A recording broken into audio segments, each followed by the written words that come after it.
Have you looked at the Boba Fett underoos lately? Long ago, in a galaxy far, far away, the Star Wars saga began, and Kenner continues the excitement. Star Wars figures. The Empire Strikes Back Return of the Jedi. Welcome to the Star Wars Collector's Archive podcast. It's the Chive Cast.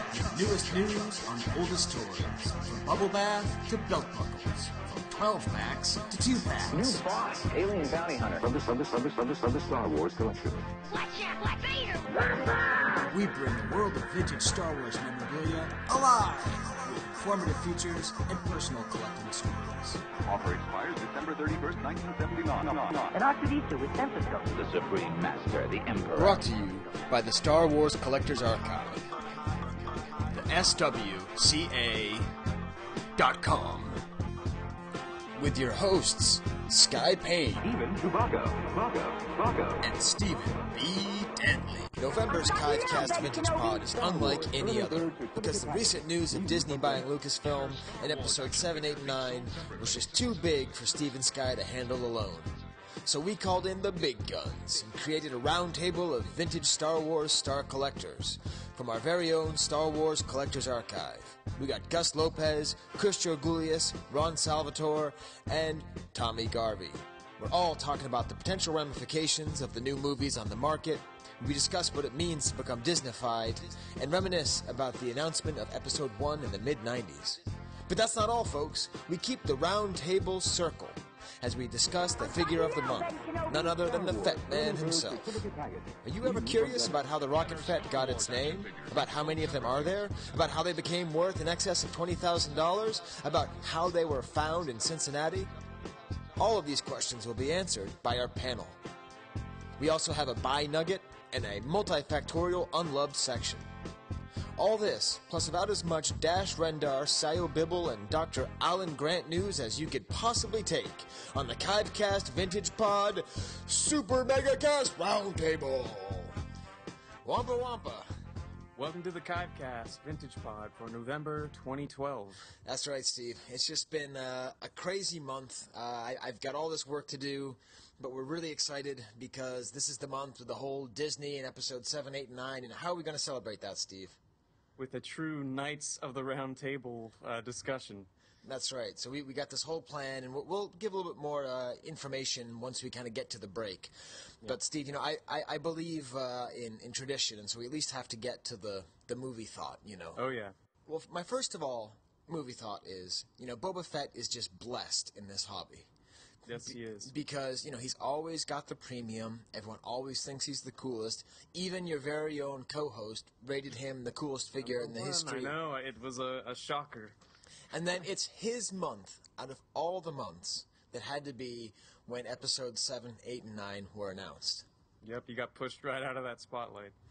Yeah, but still, it's like he gets married to this concept. You know what I mean? That, like, this was the month of Fett is also probably the most exciting month in the history of the Chive Cast, you know? Yeah, no doubt.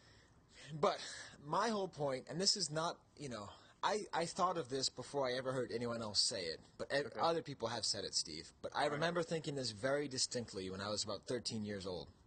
Okay. And that is that Boba Fett is not a good bounty hunter. How so? He just isn't. I mean, what does he do, right? Like, he doesn't even... yeah, if you go by his screen track record, he doesn't really bear the the strength that you would hope with all the hype. Okay, so even if we accept the special editions, right? Sure, yeah. Greedo does all the hard work. Greedo's Right. the guy who gets shot. Greedo's the guy who finds him. He just stands there, looks cool, puts his hand on his gun. That's about it. Then you go to Empire. Okay, he does a pretty good job of hiding. But then he doesn't even capture them. He gets Vader to capture them for him. And then he lets Vader do whatever he wants to him. And then he puts him on the ship like he did it himself. Oh, yeah, taking all the credit. And then he spends his whole life just hanging out at the court, you know, nodding, being cool. And then, you know, of course, his famous death scene where he screams and he sounds like a sissy. So, I don't know. I remember thinking that when I was 13 years old because he was my favorite character, you know, just when I was 6 or whatever because he was so mysterious and cool. Right. But I think that's kind of I think that's a good metaphor. And I think if there's any young women out there listening to us, Steve, which is unlikely, but if there are... I'll say wait for the crickets. Yeah. If there are, often the guys who seem like they're just so deep and just quiet and like just so cool and handsome, like you just think if you'd only get to know them, you'd learn that they're just so amazing and profound. But most of the time, Steve, they're just kind of dumb. Oh, man. Well, see, I might fit into that category. Oh, no, Steve. You're not cool. Come on. I'm not as cool as Boba Fett, but... Steve, no, I'm just kidding. Actually, before we get to the conference call, my brother, Amos, he doesn't collect, but he collects a little bit. But he listens to the show just because he likes it. Oh, hey. And he is your number one fan, Steve. Wow. Yeah. I'm number one fan. Awesome. Yeah, no, he can't wait to talk to you. He's already talking about when am I going to come on the show and stuff. Oh, sweet. And he's always like, I don't know how he puts up with, he's like, I wish I could talk to someone as cruelly as you talk to Steve. Man. Do you have any trumping thoughts, seeing as you completely whooped me with power droids? No, man. I figured that was my walk-off. Right. I'm never going to take the bat again with the movie thoughts. No, I'm just kidding. Actually, give me 1 second. I did have one back. Okay. When I was reading the Empire script, there's a description of Boba Fett that I was going to read. Okay. Give me 1 second. I'll pull it up. Yeah, while you're bringing that up, I think that I might have to come up with some kind of drop for, Steve's script reading or something. Yeah, it was something I've been thinking about because these early drafts have some just pure gems of information. 1 second. Almost got it. Let's see, how would it go? Would I get the sound of papers flipping, or the sound of a librarian? Okay, here we go. So this is in Leigh Brackett's original. She was the first screenwriter that was working on Empire, but this is a handwritten note that Lawrence Kasdan put on her typed script. So he just goes by Boba. They don't actually full up say Boba Fett. Okay. And right next to the name, Kasdan wrote in parentheses, a very tough customer with an arrow pointing towards it. So that's just pre-selling this whole badassness that never really substantiated. Right. A very tough customer. That's awesome. Yep. All right, Steve. So let's explain what's going to happen here. We are going to have a normal episode. We are going to talk about, we're going to have all the normal sections, but we're going to do it in a different way. Yep. Now, don't fear, for episode 35 with Bosk, my mortal enemy, everything's going to go back to normal with just you and me and maybe a little bit polyvocal.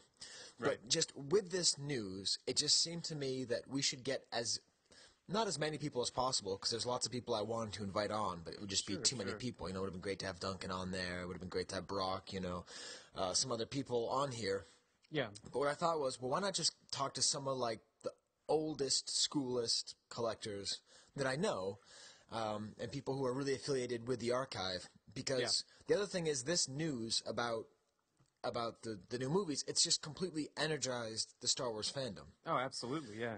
And that applies to podcasts, too. Now, if you haven't tuned out already, which I imagine you might have when I started saying that Steve wasn't cool, for instance, a good example is, the Force Cast. I always listen to their roundtables for the Clone Wars, but I'd say I listened about 1 out of every 4 of their weekly episodes.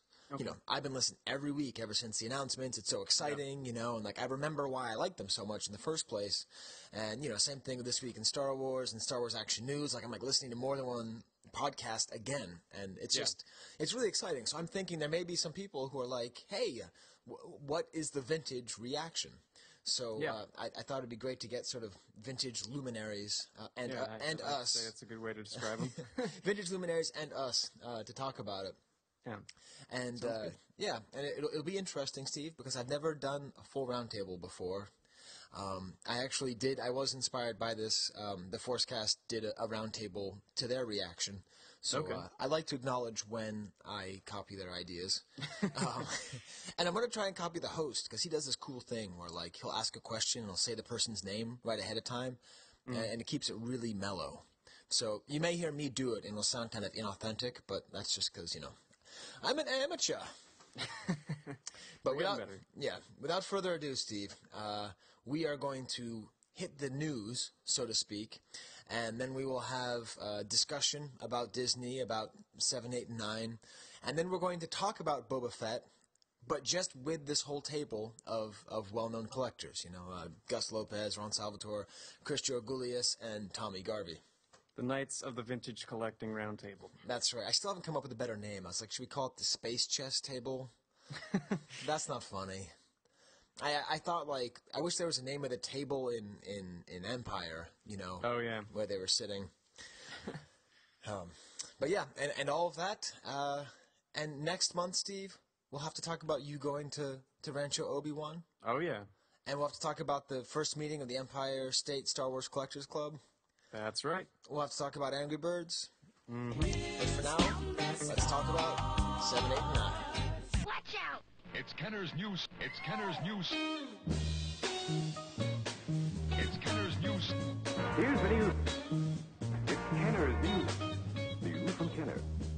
Here's the All news. right, Steve. So here we are with everybody, right? Yeah, we got the whole crew. All right, and I think you and I are going to do the least talking if we play it off right. But I'm not going to. Yeah. I'm going to do sort of like my official introduction.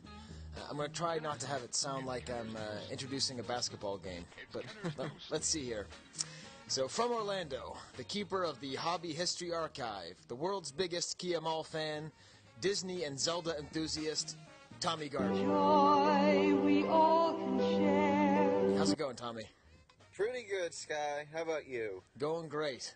And from North Carolina, you see, that's impossible. See, I just got to do the Jordan thing when I say from. I played too much Space Jam pinball. Okay, from North Carolina, the man who must be named. It's Chris Georgoulias. You there, Chris? Hey, Steve. And from the shadows of West Point Academy, on the muddy banks of the Hudson River, the man whose archive write-ups set the standards for writing about toys with wit, clarity, and other stuff for the entire internet. It's Ron Salvatore.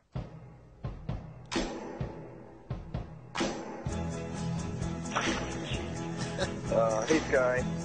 Did I go too far on these, Steve? That's all right. Just let it roll. Yeah, you gave me 10 minutes in between the last part we recorded and this part, and I just sort of went off. And finally, broadcasting from the Boba Cabana, found high atop the tippy top of the Seattle Space Needle, Star Wars author, Star Wars Collectors Archive founder, and rancid cereal donator, Gus Lopez. Gus! Hey, Skye, Steve, how's it going? All right, it's going great. So we're here to talk about a couple things. First, we're going to talk about this crazy news. You know, when I heard about Disney and I heard about 7, 8, and 9, I thought, you know, this needs more than just Steve and I sort of blabbing about it. Yep. We need to get like the voice of, you know, the vintage intelligentsia, right? Yeah. Can we move that into one word, Ron? You're pretty good with words. Is it intelligentsia? Yeah, you guys are intelligentsia, right? Okay. Okay. You say so. and because of that, I'd like to make the first decree. I don't know if you guys can agree with me on this. Well, it's my second favorite April Fool's joke in the history of the hobby. Jeffrey Hunter, who we all know has a great sense of humor, posted in April 1st, 2005, that at Celebration 3, the post quills will be announced. And what do you guys think? Is that as funny as I think it is, Gus? You know, in hindsight, it's brilliant. You know, it's very funny to see it now. But yeah, no, I got a kick out of seeing it tonight. Like, I was like, wow, oh yeah, that was really prophetic. Yeah. And I hope he doesn't announce like a sequel to the holiday special. Yeah, exactly.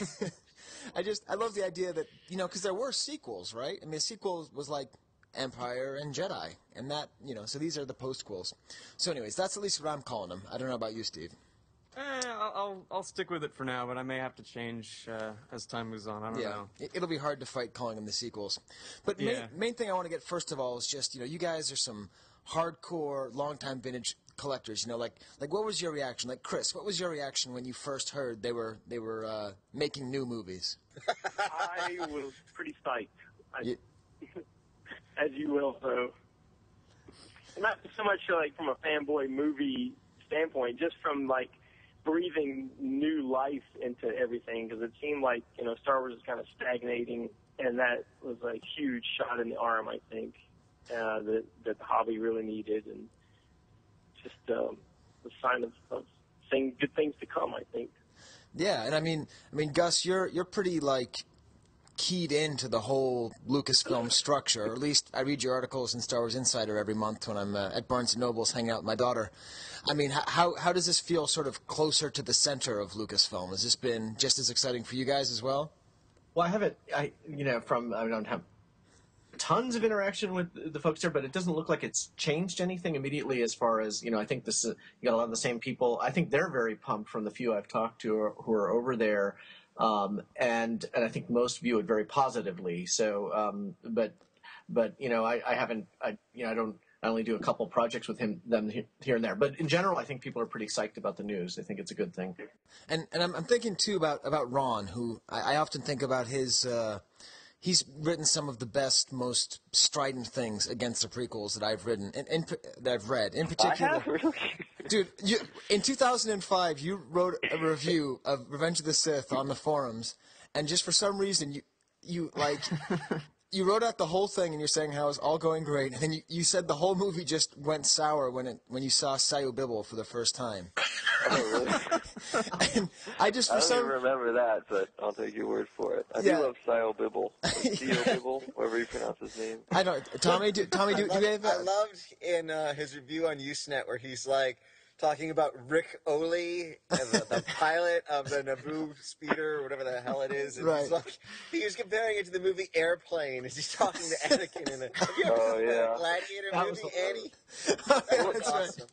Sayo Bibble, though, is the only guy on all of Naboo who realized that a communications disruption could mean an invasion. That's true. Like, pretty much no one else. If he wasn't there, they would have never even figured that out. Oh, it's outrageous, yeah. So, I mean, were you sort of like initially really excited, or were you just kind of thinking sort of more of the same, or what was your reaction? About the Disney thing? I mean, my first reaction was kind of surprised, I guess, but then it seems like I've heard a couple of rumors that something like that might happen.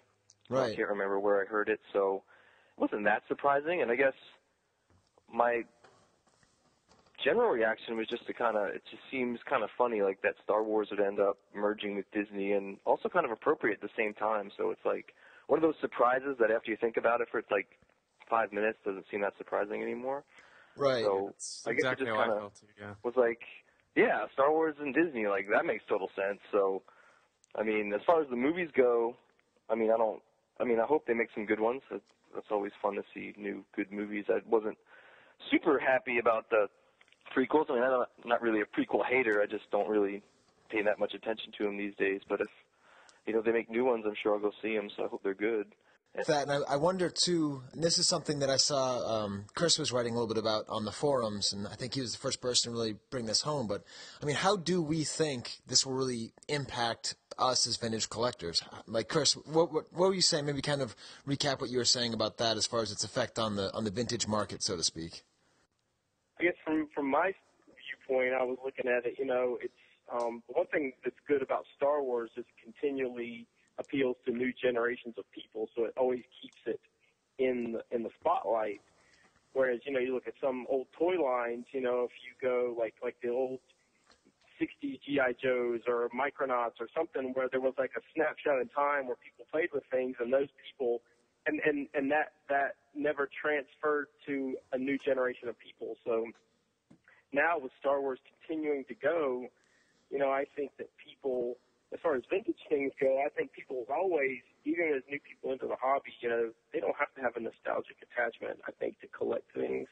The thing I often think about is like, maybe you guys have a thought on this. There's weird stores that exist that only sell like I Love Lucy memorabilia and like Betty Boop, right? I mean, you guys know those stores, right, Ron? You know those stores, right?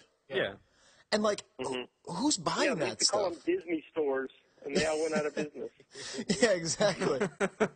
But like, there's a store by me that sold nothing but I Love New York stuff. I live in wow. Orlando. But I'm thinking, that Star Wars was in danger of kind of heading into that sort of what I call the Gone with the Wind territory, where like people don't even remember what it was that they're so nostalgic about. But and I mean, what do you think, Tommy? Do you think this helps specific characters more than others? I mean, how would you imagine this would work? I mean, I guess it depends on who's going to be in the movies, but how do you see it playing out in the future as far as vintage collectibles? Well, that is one of the main discussions is who's going to be in the movies. You know, the first 6 movies kind of follow Vader's story, right? And if he's dead, what are they going to do now? But I do think it could help specific characters. I mean, especially R2 and 3PO. I mean, they've got to be in it. No matter Right. what happens, they're in it. So people who collect like those characters should be excited about it. Right. I think people who are fans of the expanded universe should be interested in it. Like whether or not they're going to. I sincerely doubt they will do any movie based strictly on a novel or video game or anything like that. But I would be very surprised if they didn't throw in characters or environments from the expanded universe just as a way to bring newer fans in. Right. Now, this is the big question for all of us. Ron, are you going to kill Chewbacca again? I'm always on the lookout to kill more Chewbaccas, so if I have more opportunities, you can be sure I'll be there. For those of you that don't know, Ron Salvatore happens to be the name of the author who killed Chewbacca in the expanded universe, and I was like, you know what, just my luck, they're going to pick that. Although that actually probably be good for him as far as a collectible goes. I mean, what I fear is that they could actually almost hurt a character, you know, like if Leia came back and she was kind of lame. I don't know. It probably wouldn't happen. Yeah. But yeah, and also too, I was thinking, Gus, how do you think this will change celebrations? Do you think it'll make them different, or how do you think that'll happen? Yeah, it's hard to say. I mean, what I've heard from people who kind of close to Disney is that Disney generally has been hands off with the companies they own. So if I were to just take a wild speculation on what will happen, is that they'll remain hands-off and celebrations will continue every year like they're planning. So that would be my guess. I think it opens up more potential, though. I would bet that other conventions Disney's doing, if they start to include other characters from other licenses like Marvel and Star Wars and so on, that there'll be probably more options for conventions. But my guess, and this is really a guess, I have no information on this, is that it will affect very little as celebration, at least in the short term. Right. Okay. So we'll still kind of be able to have crazy parties with manatees and stuff. It won't be. Yeah, I hope so. Yeah. Yeah. But I remember, Chris, you were saying something about it on the forums as well about it. Maybe, or was I saying it? Or maybe it was me. I don't know. We were talking at least about it, sort of making them feel more relevant. Have you felt like they've been kind of, or have any of you felt that they've been kind of weird lately since Celebration 5? I guess. Yeah. I think that. I think a very natural thing was happening over time, that Celebration and Star Wars fandom in general was evolving into the diehards, which I think actually was a good thing. I mean, attendance has remained strong, for the last couple of celebrations, even after the movie. So it actually is still strong interest, but I think it actually has a bigger concentration of diehards. Right. And I think what this does is this pulls Star Wars back into the mainstream, like, and not just in Celebration, but in every other type of Star Wars activity. Right. Yeah, I think so. And I also wanted to ask a question about sort of more like remember when. Do you guys have? I mean, okay, so Steve and Tommy were both born in the late 90s, so they won't remember.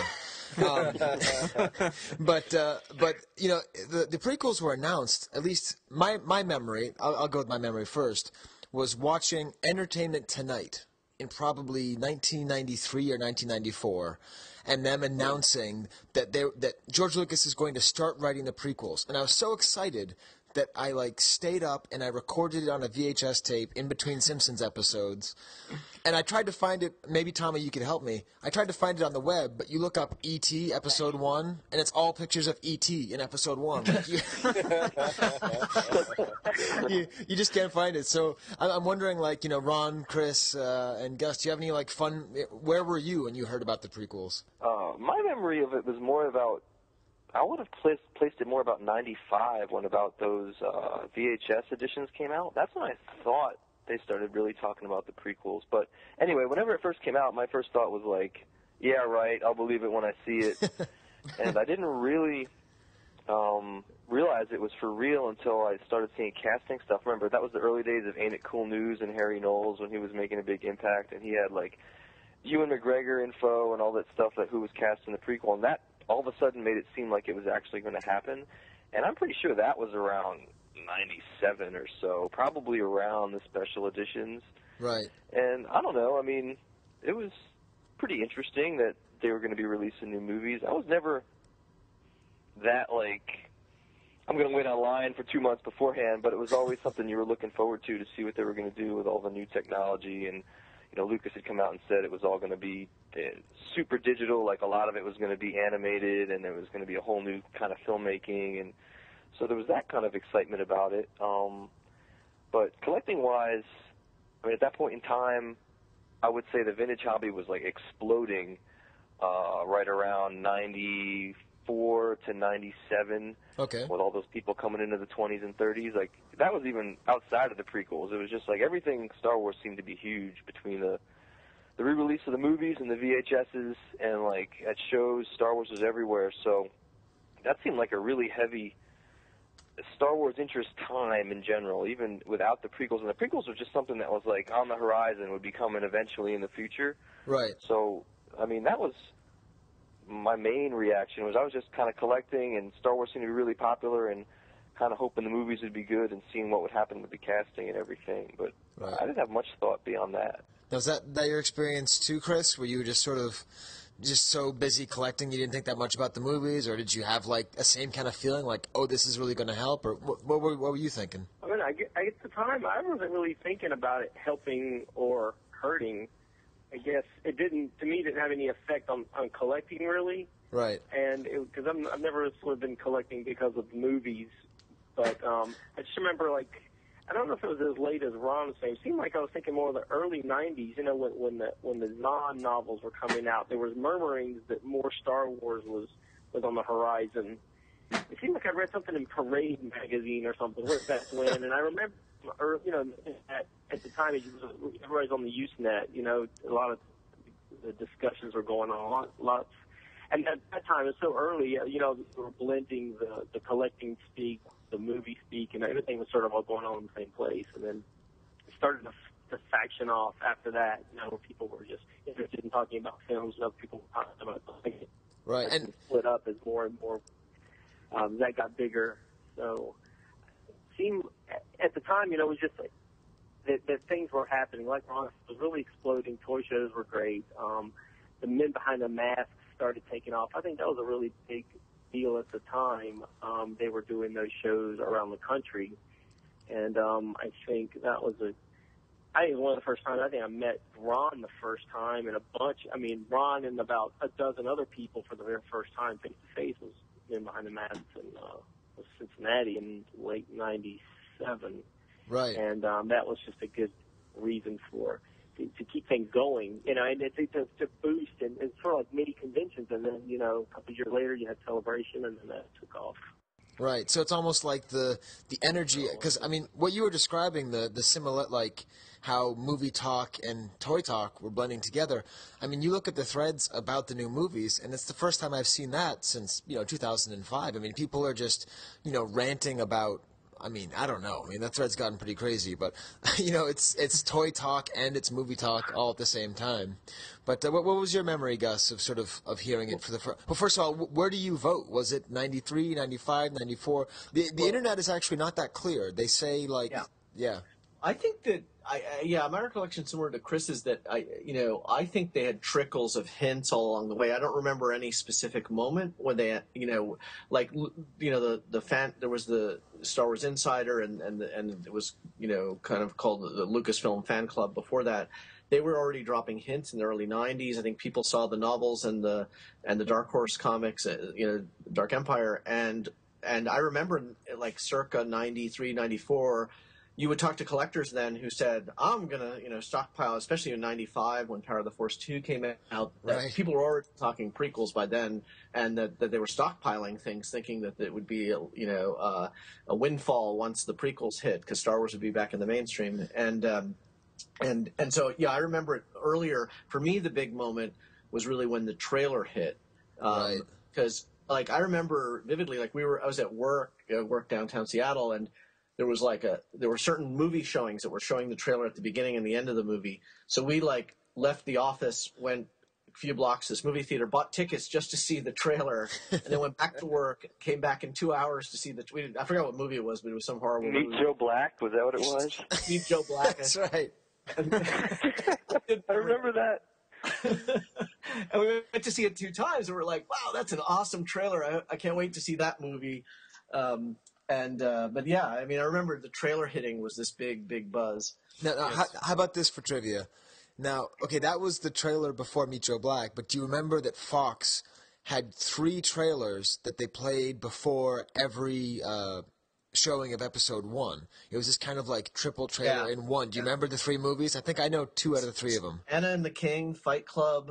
And one other. Titan AE. Oh, yeah. Yeah, I remember seeing that thinking, that Fight Club movie looks dumb. But anyway. I had the same reaction. I thought Fight Club was going to be dumb, and it was a brilliant movie. Yeah. That's funny. Isn't Titan AE like written by Joss Whedon though? So it's kind of funny since now people are saying that he's gonna be he's one of the contenders for directing the new one. Right. Yeah. I didn't know he wrote that. I just remember that was. I think he like script doctored it. I don't know that he wrote the whole thing. I think he did. Right. Well, it was definitely. Go ahead, Tommy. It was definitely before '94, though, that people knew about Episode 1 because that would have been the first year I collected, and I can remember going to the first toy show, and that was the pitch from every dealer was when the special editions come out, all these toys are going to be worth so much money. And then in a few years after that, they got 1, 2, and 3 coming out. And then after that, we have 7, 8, and 9. And so I actually went to the library and found the Zahn books and assumed those were 7, 8, and 9. Oh, wow. It's like I've got all the way through them before I realized. I was like, why did I read these then? I thought you meant, Skye, like the official announcement, like a press release that he had started writing. Like, well, no, that's there's definitely rumors. Like, I don't know when it on. was. Like, I remember that. I can't find the Entertainment Tonight. Yeah. I remember that was like. It was just an interview with him. It wasn't an interview. It was like him walking out of a restaurant. He's like, I started writing the book. I started writing it. And I just, it was so exciting for me because at that time all I did was play Mortal Kombat 3. I didn't think to really get into collecting Star Wars. But I am really good at Mortal Kombat 3. But yeah, no, I don't even know when the exact official date was. But it's just so funny how different it was that at that point, even something as big as Star Wars, even as big of an announcement as that was, you hear people saying that this is a bigger deal, which I don't know if it is. But what do you think? Do you think it's a bigger deal, Steve? I think it could be in a lot of ways. I mean, it just depends on the new person behind the wheel, I guess. I mean, you're so used to having George as the head man, so to speak, and to actually see it in some other creative hands for once. I think it's really been refreshing for me to just think about what could be, but I'm just cautiously optimistic, I'd say. Right. But, it's funny, a trailer note, I was trying to watch that episode 1 trailer. Our computer at home wasn't capable of even playing it. So I went to remember the, what was it? It was some computer store, but I tried to load it on the one of the public stations, and the only thing that would load was the audio. So my first attempt trying to watch the episode 1 trailer was just the audio of the trailer, and that got me excited enough. I'm like, what is the deal? Just those little drums, right? Yeah, off like that. Exactly. I'm like, what? Oh man, it was actually really maddening. But that's awesome. Well, hey Chris, I've got really good news. Because of this new exciting stuff, and this is for Steve too, but we have a new lightning round question I'm going to ask all of you based on 7, 8, 9. Are you ready? So be it.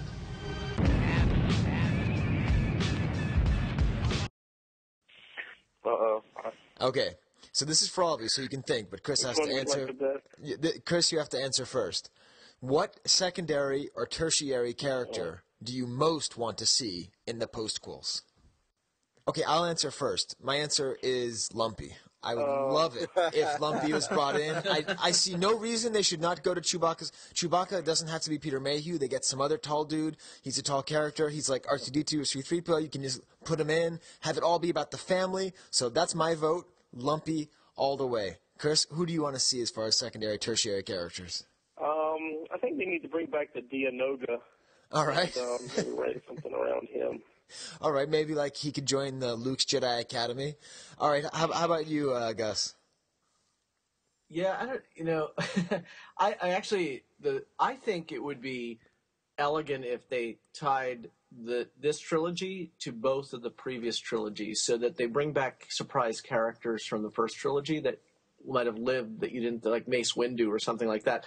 And I think that would be interesting. Like Mace Windu would probably be my pick as somebody that he quote unquote died, but did you really see him die? I mean, you saw Anakin jumping on vehicles all over Coruscant, so the dude could have landed on something and gotten out of there. But yeah, I mean, that's what I would find interesting if they tied it to the whole saga, not just the last trilogy. Okay, wouldn't do much for vintage collecting, but you're right, it would be pretty cool.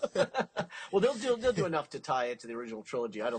No worries about that. I'm sure all those characters will be back and probably get killed off in the first movie. But I think it's just nice to tie it to the whole thing. All right. How about you, Tommy? Kia Mall. Okay, we all knew he was going to say that. Thal Jobin. So I doesn't even count as tertiary. Yeah, it's true. Quadriciary. See, Steve, how about you? I think I'm going to go with 9 I'd like to see some further explanation of his military career, because he was obviously on the rise by the end of the last movie. Yeah, you never know, He could be an admiral by now. He could be. He could be 10 Num. You don't know.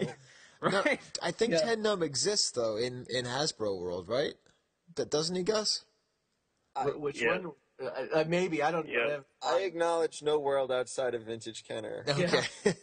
That's where it stops, yeah. Yes, there's a 10 in the white suit. Actually, that was actually the precursor to the 9 Num. I think that was the original design, and then they changed him to red, and then they went back to the old Lucasfilm photos and was like, hey, we can just create a new character here. So, wow, modern super collector Chris Georgoulias. And how about you, Ron? What secondary figure besides Sayo Bibble do you most want to see in the new I'm going to go with Captain Tanaka. Okay. All right. Because I want to hear him say the Huts of gangsters again. Awesome. So what do you think, Chris? Is that a good new lightning round question? Yeah, I hate the lightning round. I don't hate Market Watch. It's the lightning round, though. Okay. We need to have an intro for that. All right. Cool. Then that's sort of like the first half of the news. And then the other part is kind of not just the post-quels being made, but the fact that Disney bought Lucasfilm. And this is really where Tommy's going to get a chance to shine. So how, because you're kind of like you're one of the few Disney fanatics that I know that does not possess ovaries. So that makes me feel good. Thanks for that. You seem really sure of this. Yeah, it's true. You never know. So, Tommy, how does this? I'm going to put that on my business cards. So, how is this as a Disney fanatic? How are you receiving this? Not just from the Star Wars side, but from the Disney side. In what way? Like just among your fellow mouseheads, is this seen as like a positive thing, or like maybe ambiguous because Star Wars is so powerful? You're afraid of it. Running in and like taking out something awesome, like the Tiki Room or something. The Disney fans, they've been treating it with much more restraint. They're much less militantly angry than they were about the Marvel purchase. Because there's been a long relationship between Star Wars and Disney. I mean, it's been in Disneyland since, 86? It's been in Hollywood Studios since 89. So it doesn't seem like a foreign concept like the Marvel deal does.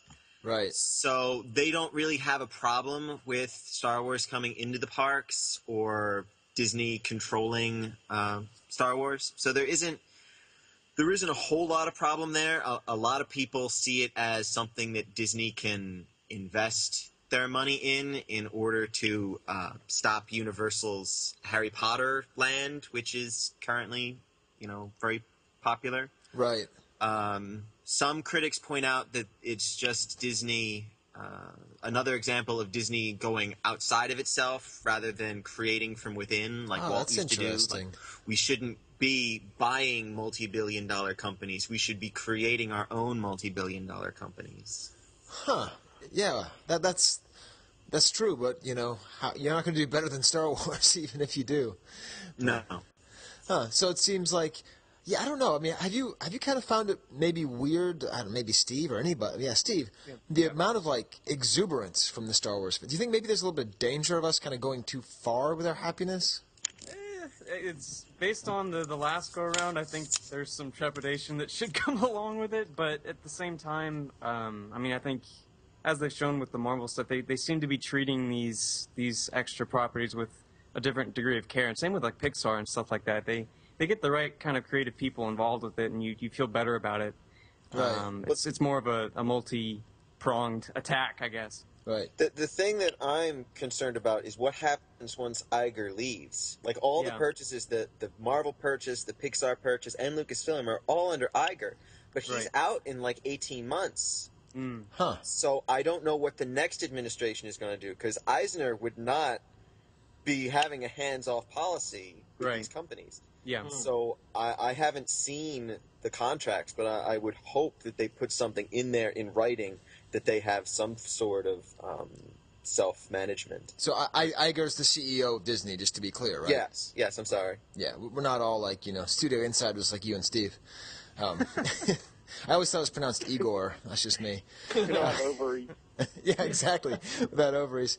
Now, as far as some other talk, Gus, that's been happening, there was a rumor that Disney was going to buy Hasbro, and it seems like that was kind of fake. But, like, what if, because of this deal, Disney has deals with Mattel and all that, I mean, do you think there's any chance that Kenner is going to have no part of Star Wars as far as action figures go? Well, I don't know the details of their contract, but as I understand, Hasbro has a contract out several years, so that at least for some time, whatever happens, they're going to still be doing Star Wars toys. The other thing is, I understood that part of one of the deals, I don't know if it was special edition or prequels, that Lucasfilm got some Hasbro stock, like owned some portion of Hasbro. So I don't know if that changes the equation a bit. If already basically, does Disney own a piece of Hasbro? I don't know the answer to that, but I wonder, in those previous deals, Lucasfilm, I had heard, had gotten some stake in Hasbro. So I don't know if that factors in. But I haven't heard anything concrete on this, whether, I don't think, overnight all of Disney's holdings switch over to, like, say, Mattel. I imagine over time, as contracts expire, it becomes tempting to do a big contract for all their licenses, but I think it takes some time to sort that out. I mean, look at it today just with Marvel, right? There's other studios that own the rights to some of these films for quite a long time, and so I think it takes a while to prune all that and get renegotiate contracts. Right, yeah, I think for the vintage hobby, obviously new movies is better, but having that Kenner logo and having them just go back to that Kenner well, I think it's a good thing, right? Oh, yeah, I think it'd be great for nostalgia's sake to keep it consistent, but I think people are already going to have to deal with there won't be a 20th Century Fox logo at the beginning. So I wanted to talk about that because actually my son, I'll put up a show link, when I told him, first of all, the absolute best part of this whole thing is if you have kids, you get to tell them that there's going to be a Star Wars movie, and then they go, really? That's awesome! And then you get to tell them, yeah, it'll be in 3 years. What? Oh, man. That's a tough thing to drop on a kid. Yeah, it's great. Oh, my son. But he drew this picture, and he drew a beautiful rendition of the 20th Century Fox logo. That was the first thing he did. He wrote, introducing episodes 7, 8, and 9. And then I was like, yeah, but they were bought by Disney. And so he just wrote on the 20th Century Fox and Disney. Oh, perfect. So it's so funny that even my 7-year-old associates Star Wars so firmly with that. I mean, I don't know. I mean, do you think that we're going to be able to get over this, Ron? I mean, do you have that affiliation with the 20th Century Fox logo? It is weird, isn't it? Yeah, I mean, it'll be odd to see a Star Wars movie and not have that 20th Century Fox fanfare beforehand. It almost feels like it's part of the score written by John Williams. I mean, I don't think a company fanfare has ever been so associated with a single movie, even where it seems to lead into the actual score. But, people get over it. I mean, they're going to have to, I guess. I don't know if it's going to really affect anything, but it is certainly something funny to think about. Yeah, I don't know. Have any of you ever had that experience when you were a kid of other movies by 20th Century Fox? Oh, and you got all psyched, and then it was like, wait, what terms of endearment? Buzzkill, right? You're like, left in the lurch there. Yeah. I mean, fortunately for those of us that are crazy Lucas apologists, we've already went through this with the Clone Wars movie because that was Warner Brothers. So you at least got the Lucasfilm logo after a Warner's Brother logo, which You're preconditioned. Yeah, there's advantages to being a fanboy through and through.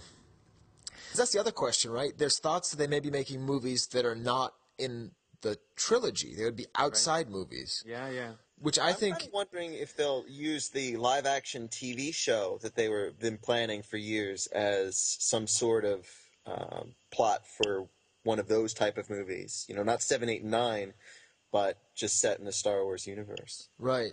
Yeah, I mean, I think the idea of even just one-shot movies, I think inevitably those will wind up being people's favorites because they'll be, like, different, you know? So I could see them making a movie that's, I don't know, about a young Wookiee and his family and trying to figure out how to... They could conceivably release something every year, Skye. I mean, yeah. It doesn't stopping them to release some kind of thing every year. I mean, they'll certainly make money doing it, so people want to see it. Why not? Yeah, they do. And I like the idea of like mixing up genres, maybe, because the Star Wars universe has so many different stories you could tell. You could do like a noir type of thing. You could do straight action. You could do high drama. It'd be awesome. Yeah. And there's another thing too that I know Ron wanted to talk about. It's something I've been thinking about a lot too. You sort of wanted to talk about the death of Lucas, right? So what did you mean by that, Ron? Not so much the death. I mean, it's just an interesting. I mean, Lucasfilm was kind of like the dream come true for 70s filmmakers, you know, like these guys who came up out of film school and wanted to get independent of Hollywood and kind of have their own money to make their own things and go off away from Hollywood in Northern California with Zoetrope and Francis Ford Coppola, and they'd make art movies and stuff. And it was a nice little idea, I guess. And, you know, they tried it, and the kind of stuff that they, you know, One from the Heart from Coppola and Tucker and some other movies like that never quite made what they wanted to do. But that was kind of like the dream come true, and Lucas was the one guy to really do that. And he kind of built that little empire up there and really became the most successful independent filmmaker of all time, I guess. And, you know, you have to have a huge amount of respect for what he did. I mean, who else has a series like Star Wars under their belt, as well as all the technological innovations and stuff? So he's had a huge impact.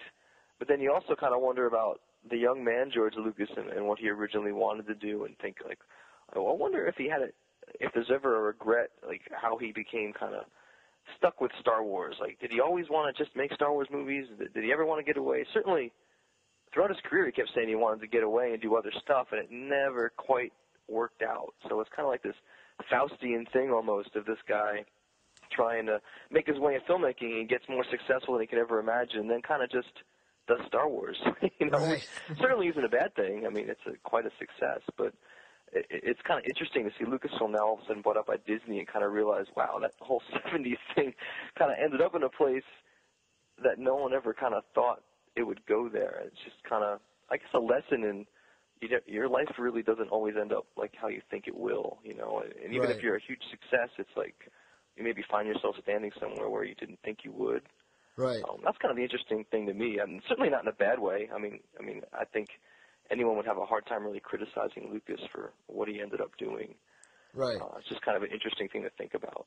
And then the fact that he gave the money, or he says he's going to give all the money to charity, in some ways kind of brings it back to that sort of 60s, 70s Northern California ideal. Like, it's not about your money, man. It's all about the vision, you know?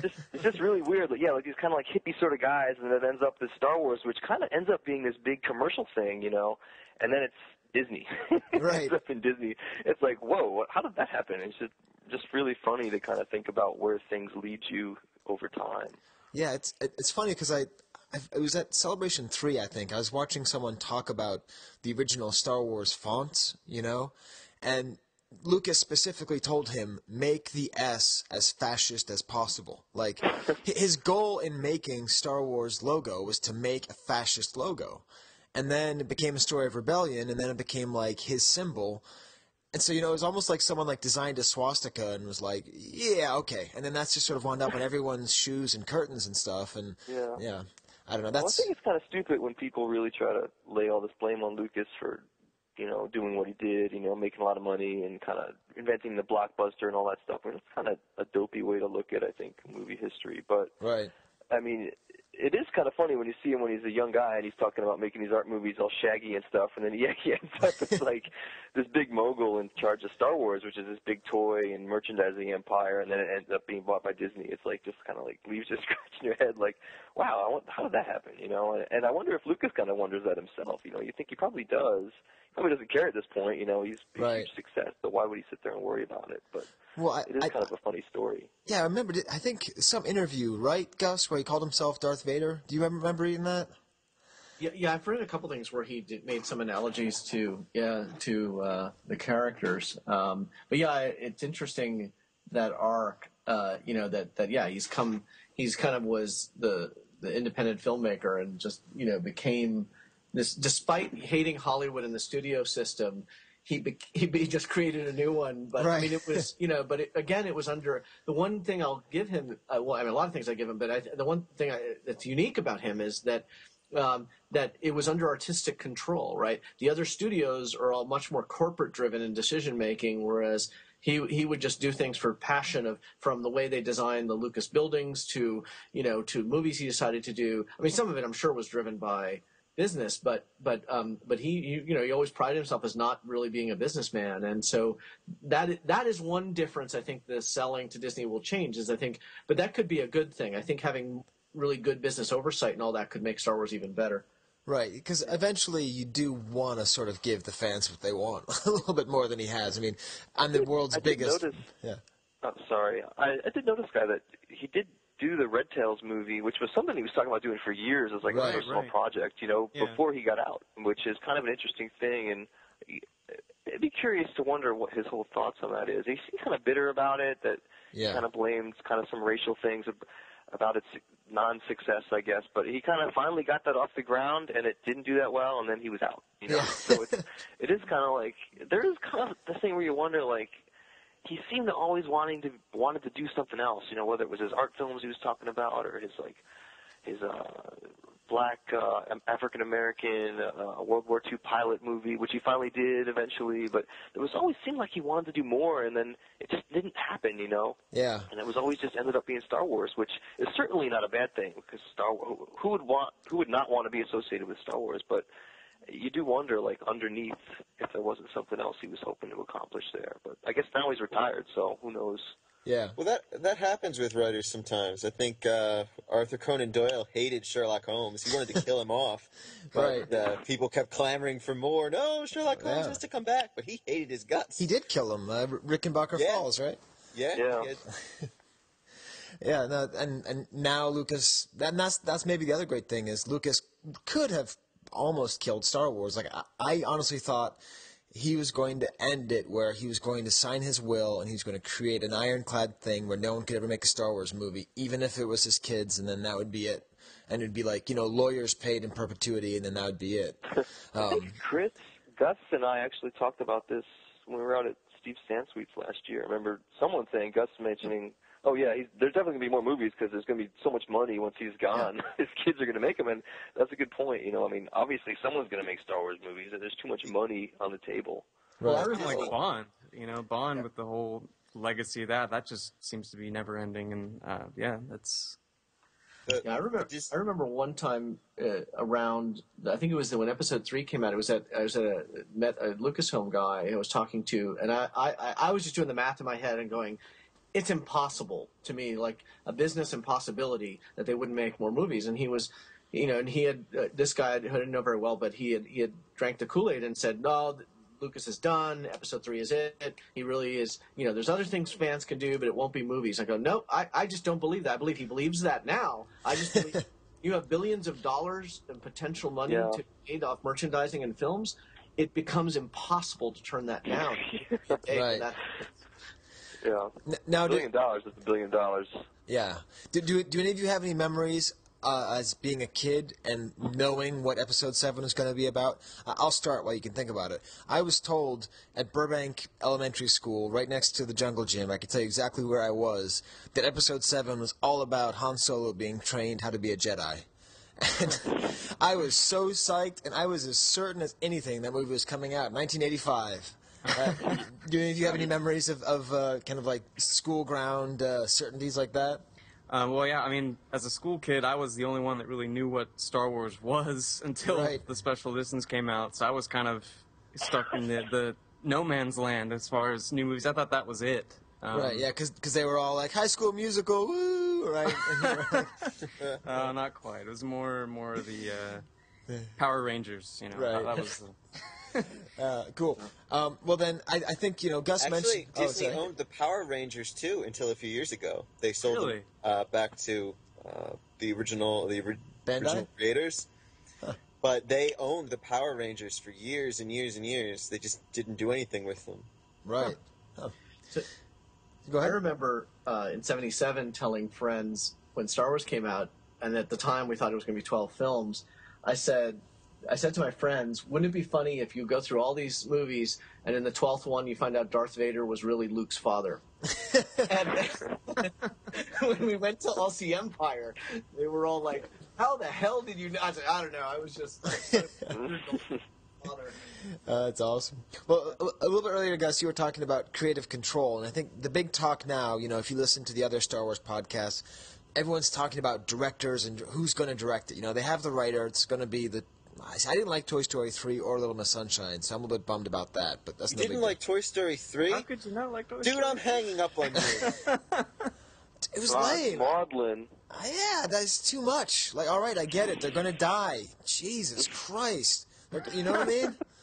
I was okay, but I mean, like, compared to Toy Story 1 and Toy Story 2, which are nearly flawless movies, I thought Toy Story 3 was just like, everyone wanted to love it so much because they love trilogies, but, I mean, how, like, 9/10 of that movie is like a knife at Woody's throat slitting across so that the blood just seeps out, but it doesn't hit the carotid artery, and, like, you're just sitting there like, is he going to bleed to death or not? And it's just, to me, that's not drama, that's not interesting, but I digress. I'm sorry, are you there, Tommy? I'm still seething. I don't... It's not a coincidence, Tommy, that none of the Toy Story 3 stuff made it into the Toy Story Mania ride at Disney World. Case closed. You want to bet? I'll bet you $100 million.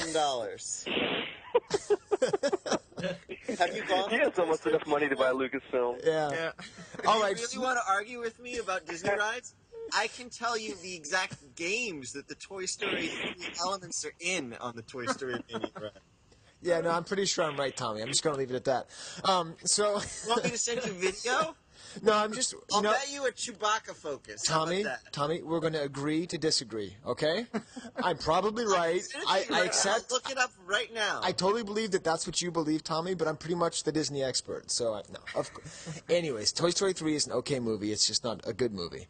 But my point is like, how do you think they're going to go with the directing? I guess, we haven't heard from Chris in a while. There's the sort of, I think, the three different ways of thinking about it. Either they're going to go with, super known, like Spielberg or Peter Jackson or something. And then there's, like, the fanboy wet dreams of Joss Whedon and Christopher Nolan. And then there's sort of, like, the unknown. Which way do you think they're going to go, Chris? I really don't care who they go with. I think that there's enough push that people... that these films, I just think they're going to do well. I think they're not going to. I think people were complaining a lot about the prequels where Lucas almost sole control over everything, and things got through that maybe shouldn't have. And I think you'll probably have it so you get a well balanced group of people who know what it's going to take to make a good film. And I don't know that the director is going to make that much difference. I mean, I don't. It's better that. To know, like, that Hamill and Fisher were approached by Lucas and that Harrison Ford's interested, and I think tying those guys in to whatever you have is going to surpass almost like the writing and the directing. I think that blending the original trilogy and this postquels, what are you calling them, like a nighttime sleep aid, but I think something like just those characters' involvement there would surpass any input that one director is going to have over the other. I'm not going to hire you know, I'm sure it's not going to be shoddy by any stretch, but I don't know that that's going to make that much difference. But of all of us, Ron, I would defer to whatever Ron thinks. He's a movie expert. So. Me? I don't have any. I mean, yeah. I think Chris is right. I think it doesn't really matter. They're going to be successful, but right. But I mean, as far as like making them good, right? Which we're still hoping, right? I mean, yeah. I'll throw out a wild card. I thought Kenneth Branagh did an awesome job with Thor. I thought that was one of the more fun Marvel movies. It had like a crazy Wagnerian quality about it. Yeah. And, I think he did well with the drama parts of it as well. And I think he would not be a bad Star Wars director if he got a good screenplay. As long as he's not in it, right? Because, like, that Frankenstein movie was not I don't good. mean acting in it, but I thought he did a really good job with Thor. Thor was kind of fun and weird. Yeah, no. Yeah. I like think that Joss idea. Whedon is more of a sitcom director. I like him. I like the Avengers, but, I mean, most of it works on the dialogue and the guys arguing about stuff, and I don't know, unless you have a big ensemble, if that's going to work for a Star Wars movie, but maybe they'll have a lot of Jedis sitting around arguing and stuff, like Buffy the Vampire Slayer, and it'll work out. Right. Yeah. Guillermo del Toro would be a good guy to try to tap, you know, especially since he did do The Hobbit. Like, he's got an interesting quality to his movies, I think. Yeah, I worry about the Joss Whedon and the J.J. Abrams and all, just like something about it. Like, what I worry about is that now that Lucas doesn't have complete control, that nerd culture will just take over and try and make it the Dark Knight. And like the Dark Knight's... Isn't Kathleen Kennedy in charge of the... Yeah. She's pretty sharp, I think. I mean, I think they'll really find someone who's good to go. I mean, I guess Joe Johnston is an obvious choice, but I don't know. I mean, he's certainly okay. I mean, he's a good effects guy, but his movies always just seem kind of flat and workmanlike to me. Like, I didn't love Captain America as much as I liked Avengers or Thor, so I mean, I don't know, but he seems like he'd be a natural pick considering his connection to the series. But especially after the Kobe and the Star Hunters episode of Droids, that was... All right. But the other thing about Joe Johnston, too, I mean, have you guys seen Jurassic Park 3 recently? Yeah. No. You have to watch that movie again through, like, the spectrum of it being the highest grossing, like, queer studies movie ever. It's like, it is a completely... What? No, it's unbelievable. It is a treatise on homosexuality, and I don't mean that in a joking way. Watch Jurassic Park 3 again. I swear to God, the whole thing is about how Samuel's character... You're not confusing with Top Gun or something? No, it's not like that. It's not like snarky. It's really about Sam Neill just being kind of an old, you know... Just watch it again. Do you like movies about gladiators, Rick Oley? Anyways, Steve, am I going to have to edit that out? No, I think you should leave it in. I think you should leave it. I mean, Joe Johnston is the kind of guy. I think Johnston makes like good. Like, I think you give him a screenplay and he makes the screenplay, and like he does a decent job and it comes out all right. But he just kind of, there's something not there about him as a movie maker. Just flat and kind of. Well, he's always trying to be Spielberg. Kind of dull. I don't know. To be fair, I've heard that Jurassic Park 3 script was basically written on set, like the day of. I wouldn't be surprised. Yeah. Yeah, and I just watch it again. Look at it through that way as being like kind of like a treatise about you know, a really heavily like all. Anyways, just watch it. What do the dinosaurs represent then? Like society? No, I don't like, think. I don't like even society think it's. I don't think it's an allegory. Being able to it's accept just their love. It's if you watch the movie. That's a really cool metaphor, dude. I'm gonna go watch that right now. Good. We'll see it. We'll start a whole other podcast. Skye gets attacked by Glad podcast. But I don't mean it like in a like a derogatory way. It's very kind of. Anyways, just watch it again. There's certain scenes like the way they film men and anyways. But look, I wanted to. You see, Steve, this is my problem. I was all psyched because this was going to be the beautiful segue to part 2 of our megacast, but I blew it by talking about Sam Neill being a gay paleontologist. Steve, how's that going to make this segue? Get back on track here. How's that going to make this segue, Steve? Can you help me?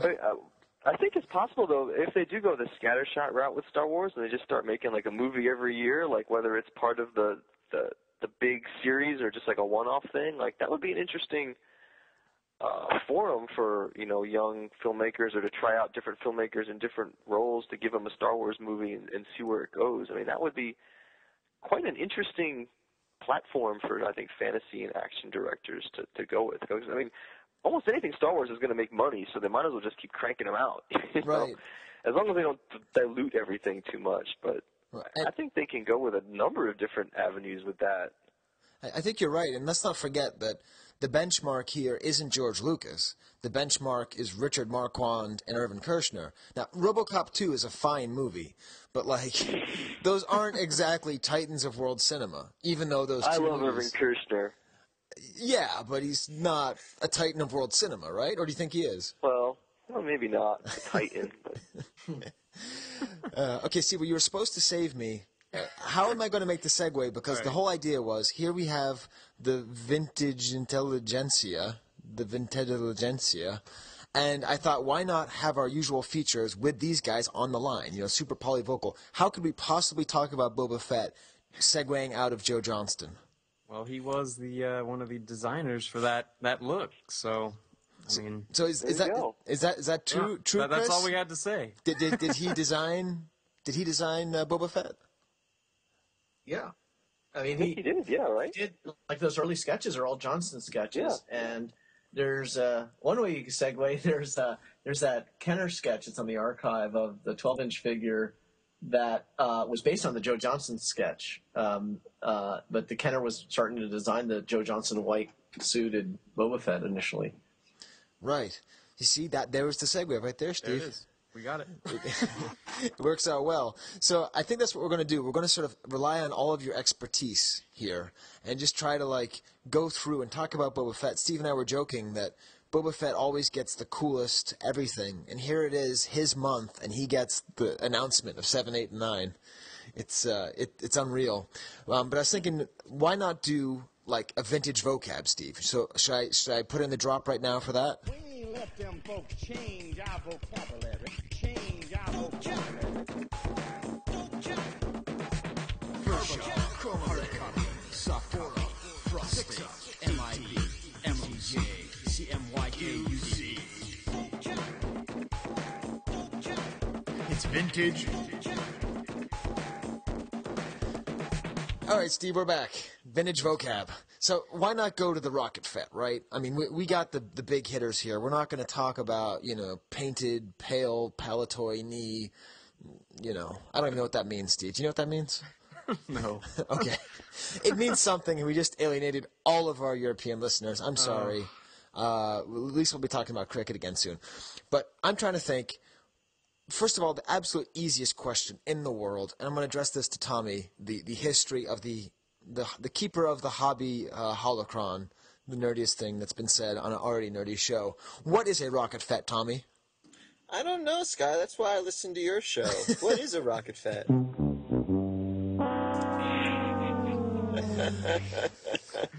Thanks, Tommy.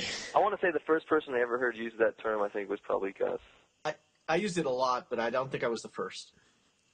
That's so funny that, we take it so for granted, the term Rocket Fett, that we just think it's always been there, but it's true. I remember Gus telling me he wanted to have a vanity plate in Rocket Fett, but it didn't fit on And it was taken. Oh, that's so funny. So, Tommy, you're not going to tell the absolutely new listener who's just listening to the show because they want to hear more people talking about the postquels, you're not going to tell them what a Rocket Fett is? They're on their own. All right. Steve, would you like to... It's a Boba Fett action figure. They advertised it as having a rocket feature, but when you received your Fett figure in the mail, it came with a little note saying that there was a choking hazard and that they wouldn't let you. It didn't have that feature anymore. Right now, Rocket Fett are internal samples and prototypes that still have that feature. Now, the big question I've had is, I know Chris and Gus and Ron, you've all fired Rocket Fetts before, right? Yep. Right. Have you tried to choke yourself with them? Is it possible? If it were possible, do you think they'd be talking to you now, or would they be dead? That would be the best death ever. Oh my God, can you believe it? Just found in your apartment, your rancid corpse with like a $4,000 rocket stuck in your throat. But what a way to die. Yeah. Legendary. He did it. Someone finally died because of the Rocket Fett. I actually looked up the case, the Battlestar Galactica lawsuit, which prompted it, but I couldn't find it. So wherever it was tried, they didn't appeal. So there's no. There's something on the archive. You know about that, right? Yeah, the newspaper articles. Yeah. So I remember when I posted that years ago. I got some. I was looking for the actual legal case though on Westlaw, but they only do cases that have some precedent. So I don't think it was ever appealed. It was probably settled. When I posted that years ago, I got some nasty email about how I was a callous individual because I was making entertainment out of some kid's death or something. And I felt like a horrible person. Did you take it down? No. Yeah. There you go. It's there. There's a thing it's like the death certificate. And the funny thing, well, not funny, but the interesting thing is they wrote that he took on a Star Wars toy. Yeah, exactly. Really? I think it says Star Wars. But actually it says Star Wars toy, or Star Wars, just because it was, the layman just writing that in there, but that was interesting. I think I found that. The size of the missile was... Yeah. I think I found that on the Battlestar Galactica site or something. There was something, someone sent it to me, and I think it was on a Battlestar Galactica site, and I was like, holy crap, I can't believe it. Wow, that's crazy. I didn't know they called it a Star Wars toy right there. It's on the archive. Wow. Well, at least they didn't... Yeah, that's... Somewhere in there. That's somewhere. So then a more precise question. It started with that. Yes, Chris? I was going to say, Skye, it started with, because the Battlestar Galactica had the little missiles that were in the Colonial Viper and in the Cylon Raider toy. They're about the size of the Rocket Fett missile as it was designed, which is the size of the missile that they eventually glued into the backpack. But, I think that was the first thing, because that definitely fits within the little choke hazard testing a gizmo that they use to determine, what determines a choke hazard or not. It's like this little tube that's like 1 inch diameter. Okay. But then beyond that, the Kenner people had a problem with the mechanism itself. Once they went from the L slot, they turned it to the J slot. I guess we'll get into that later too. But actually, it was. Well, why don't you do that now? The mechanism itself was breaking off. I see. Why don't you tell us what an L slot is and a J slot is? Tell you now what a J slot is. Okay, so that's collector speak. Actually, Rocket Fett's collector speak. Originally people refer to it as the missile-firing Boba Fett. And after you write that so many times and you're using that posting, after a while, people just started saying Rocket Fett, and that's where Rocket Fett came from. And then beyond that, you needed a way to describe once it was known that there was 2 different shapes of the slot in the backpack that actually controlled the little slide that moved, that shot the rocket out of the pack. So there was like the L slot, which is a backwards L-shaped cut in the backpack, and then it turned, the next version was the J slot, where it was a J shape, and that was to keep you from accidentally just knocking the firing mechanism over. You'd have to physically pull it down to loop it around this little protrusion in the backpack, and then you could fire it. And it was that little protrusion that was breaking off in their safety tests, and that was creating a sharp hazard. I mean, when you broke off a little slip of plastic, it would turn into almost like a little piece of glass that you could cut yourself. That was the final blow for why they decided to kill the rocket firing feature. Okay, so the L slot happened first. It wasn't actually... And that was too easy to do. Yeah, L slot happened first, and then J slot. Okay. Mm-hmm. And I think if the J hadn't broken off, if that little bit hadn't broken off, it probably would have been okay. From what we were told, I talked to a few different people about it. We'd go to Cincinnati, and it was always like, hey, what do you know about this? And that was the story. It was like, it was fine except for that little piece breaking off. Right. And then as far as the difference between the J slots and the L slots, I don't know, Gus, you probably know as well as anyone else does. So then is one of them considered to be more rare, or more valuable, more interesting than the other? Well, it's a bit subjective. So, some like the J slot better because it's closer to the kind of final production figure, and they generally have been a bit tougher. I mean, they're both tough to find, but the J slot ones have been, tougher to find. But I don't know. I think there's more demand for the L slot in general. Like, I think people like that original design. So it's hard to say. I mean, I've seen the price on those things have fluctuated a lot over the years. Actually, they were getting, they're going for a lot, but I don't. I think there, it depends. There's some collectors who just will take any form. Some are looking specifically for L or J. J, I think, is rare, but L, I think, has slightly more demand. Is my opinion. Okay, that sounds like you've thought about it. That sounds like a pretty good answer. Yeah. And because Ron, because Chris was talking about kind of meeting some of the collectors and stuff, I thought, what do you think, Steve? Should we maybe try and see if we can get a story time out of these guys? Get at least one, maybe a few. All right, cool. All right. So. Here's an oldie but goodie. Once upon a time, Long ago. Ticolo Carbon. Ticolo Carbon story time. Hit it. Toronto, gosh. All right. So Steve, we're back here in story time. I just played my little Slick Rick drop there. I'm still proud of that one. And basically, I've been able to have conversations with these guys over the years, and they've told me these stories about these finds in Cincinnati and being world travelers. Well, I guess Ohio travelers, and world travelers too, and just sort of finding all these amazing toys that are worth thousands and thousands of dollars now. And we've never really had a chance to talk about them beyond the Virginia Jarvis Brooks scandal. Right. And so let's talk to Ron, see if he has any interesting stories about. Let's just take rocket firing Fett as an example. Do you have anything to tell us, Ron? I got two short ones that you can take or leave. We'll take. The first one is, I think Gus, Chris, myself, Todd Chamberlain, and maybe one or two other people went out to Cincinnati, probably in the, late 90s. And one of the things we bought on the trip was from a guy who had worked in the model shop. He had a bunch of slides from Toy Fair. Okay. And so, obviously, just normal, traditional slides. So you can't really tell what's on them just sitting there in your hotel room or whatever. But we got tons of them, and it's like, oh, these are all the original Toy Fair displays. John Wooten he still lives out there in Ohio, and he had met up with us. And so we sent him home with all those slides. And he was supposed to scan them on a flatbed scanner he had that had a slide attachment.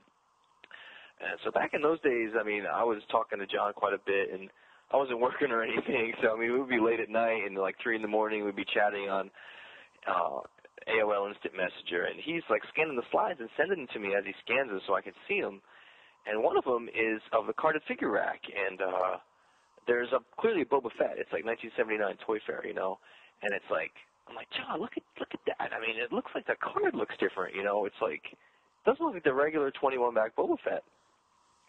And he's like, yeah. And he's looking through the slides, and he's got another one. It's a close-up of the same thing. So he scans that, and he sends it over. This is all in real time, and I get it, and we're both looking at it, and we're just like flabbergasted. It's like completely different. Like, I can't remember exactly what it is, but like the traditional one has the fireball with the text and everything, saying that it doesn't say anything about a removable rocket or anything.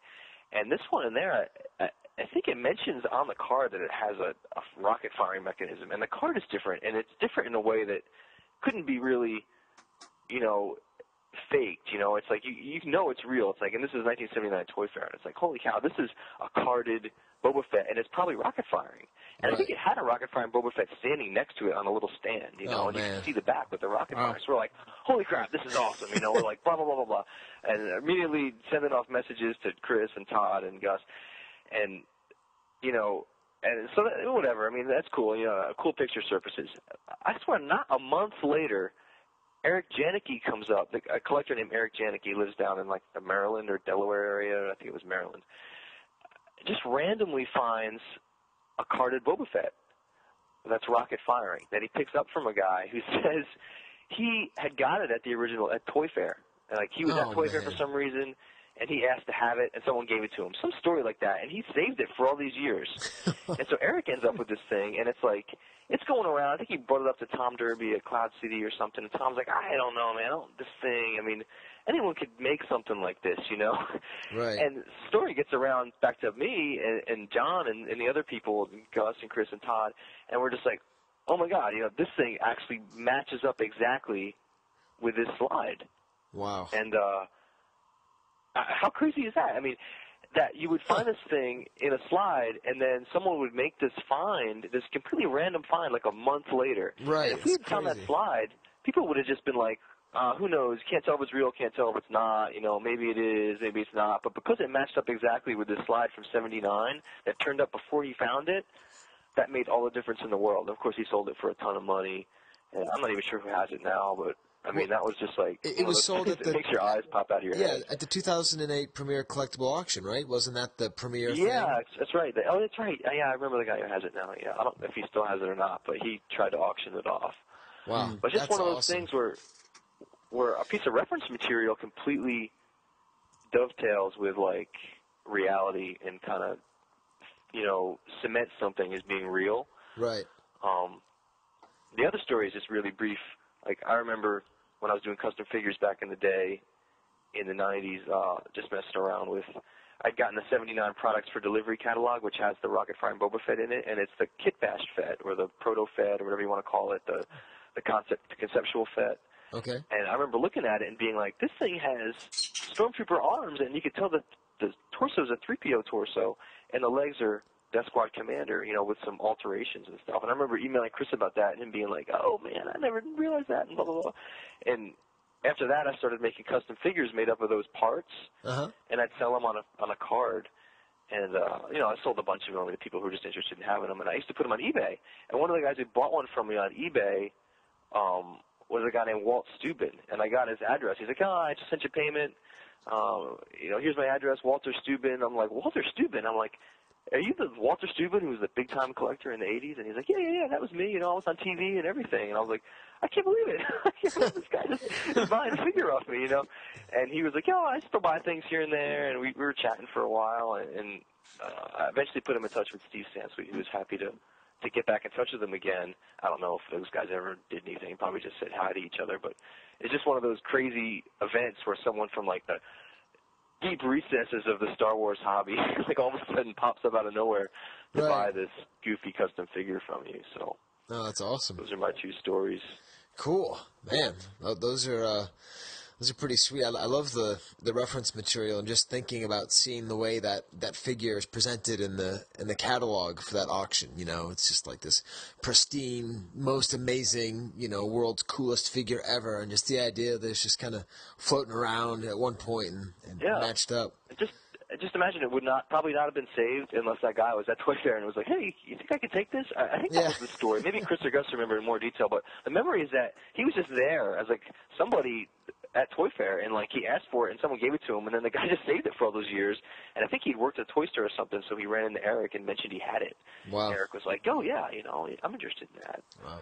That's awesome. How about you, Gus? Do you have any fun stories about Yeah, I mean, there's always, you know, over the years I think, you know, even though there aren't that many Rocket Fets, if you think about how many are in circulation, it's got to be under 100 or something. But, you know, it seems like we came across quite a few. I mean, I've seen L's and J's from various sources. But, you know, nothing like, I mean, definitely the Eric Janicki story is awesome. I remember when Eric discussed that at the time, and it was just, you know, he was entertaining a couple bids on it. But the great thing about the one Eric found, just one more thing to add on that, is that the particular, you know, since it was a mock-up card, the photo that they used in the card was offset a little bit from the one that they ended up producing. So it was a detail that nobody faking it would know. So I remember when I first saw the photos, I was like, just perfect conviction that was an accurate, you know, screen match. But no, I remember when I got the first Rocket Fett, I picked the one, you know, that I still have to this day, the L slot. It was pretty early in my prototype collecting, and at the time I was a grad student, so I didn't have a lot of money to buy prototypes. And Greg Hansen, who's a collector I knew, had one, and he wanted to sell it. And, you know, he wanted at the time, a lot of money for it, and it ended up I was making at the time like $1,000 a month as a grad student, and he wanted $3,000 for it. I said, well, that's like 3 months of my income to go buy this thing, and I remember thinking it was a really crazy kind of thought process. Well, how would you just do that? Like, that kind of sacrifice is really crazy. It's not advice I'd give people, like spend 3 months of your salary on some item that you really can't afford. But at the time, I just was kind of bullish on Rocket and Boba Fett. I just had this gut feeling that's, just the demand around it. And so I did this major sacrifice for months just to be able to afford that thing. And then, of course, now they go for a bit more, and that was worth the sacrifice. And then it was like one of the first prototypes I picked up, and then it went, kind of crazy after that. Well, I knew you were going to ask about, things we had seen, what we had turned up, and I started going through some old notes, and I didn't exhaustively go through it, but literally I counted 10 that we turned up. 5 of which were hand-painted L slots. One of those 5 was the proto-molded one, which is the earliest known Rocket Fett around. Which turned up in a garage, didn't it? The exact same. It was like, no, I think it was a shed or something. It might have been a garage. It was in this little knitted little. They kept it in this little knitted, like little hand puppet thing. It was funny, but yeah, it was striking. All those hand painted ones. Gus was saying earlier about the L's being more common than the J's, and that's true. Except if you start getting into like those hand painted ones. There are some hand-painted L slot figures out there that have more like the production-looking paint, and those are pretty scarce. Some of them were kind of beat up, and you have to be a real completist. I think several of those ended up in that the famous photo of the 9 Boba Fetts in a row. And I was looking across it. I think at the time I was telling somebody like pointing to the Celebration 3, going, "Yeah, we found this one and this one and that one and that one." And some of this came from the Earth that went into that collection, because the Earth, they used to have their store in Cincinnati, and they turned quite a few. I bought my Rocket Fett from them. They were originally, they probably had turned up at least half a dozen, at the time. That this was sort of like mid to late 90s. And they're around. I used to track these things pretty hardcore. I think I knew of about 65 or so different versions of the Rocket Firing Boba Fett. And I knew years later, I would see things come up. I was like, I wonder if that's a new one, and I would try to figure out, is this a new one or is this one that's gone through, and keep putting the chain of ownership in there to know, this is the same one that was here, and here was the original Kenner source, and trying to track them that way. So, they're still rare, but, it's still, that kind of quantity is still around. Of course, nowadays you see them, everybody wants them beast and everything, which is fine. I'm not a big fan of having that giant COA case with the rocket set, but that's Wait, 65? Each his own. I had no idea, Steve. Yeah. How many did you think there were, Steve? I mean, I didn't think there were that many, but yeah, that's not that rare. I mean, that's one of the reasons I never really got one. I remember Gus being kind enough to hook me up with a chance to buy one for like $3 or $4K like a long time ago, and even at that time being like, of course now I regret I didn't buy it just because it's worth so much more, but it's always been one of those things that always was kind of like, I'd rather hold on to my money and maybe get something else, right? Just because it seemed like it's just one of those things that they're around, but certainly the value of them is enough to just buy it to say that you're going to buy it as an investment at this point, if you get one for cheap enough. Right. Well, I think, Steve, that I was going to go to the Nugget, but I think we should head into Market Watch instead. Yeah. We're talking money. What do you think, Tommy? You haven't talked in a while. You want to go to Market Watch? Sure.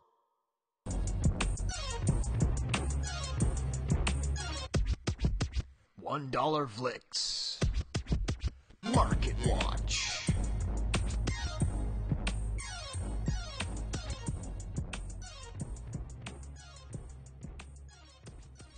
At least he doesn't pick on you in a Jurassic 3 sort of way. Yeah, right. You ever heard about a Compathosaurus? I'm telling you, you guys are going to watch it. You're going to be like, wow, that Skye sure is insightful and perverted. That actually makes me That's a gay dinosaur movie.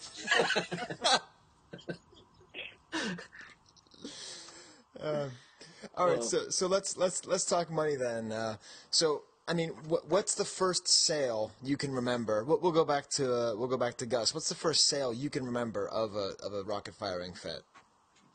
I guess the earliest ones I remember were the few that I think I would guess the Earth turned up a couple, and it ended up being the genesis for the story of the Tomarts ran. So Tomarts did one of the earliest stories on Rocket Fett, if not the first, and they got an L slot. I think they got an L. I'm going to try to play this back. I think they had got a J slot out of it. Anyway, there was a couple that turned up from one.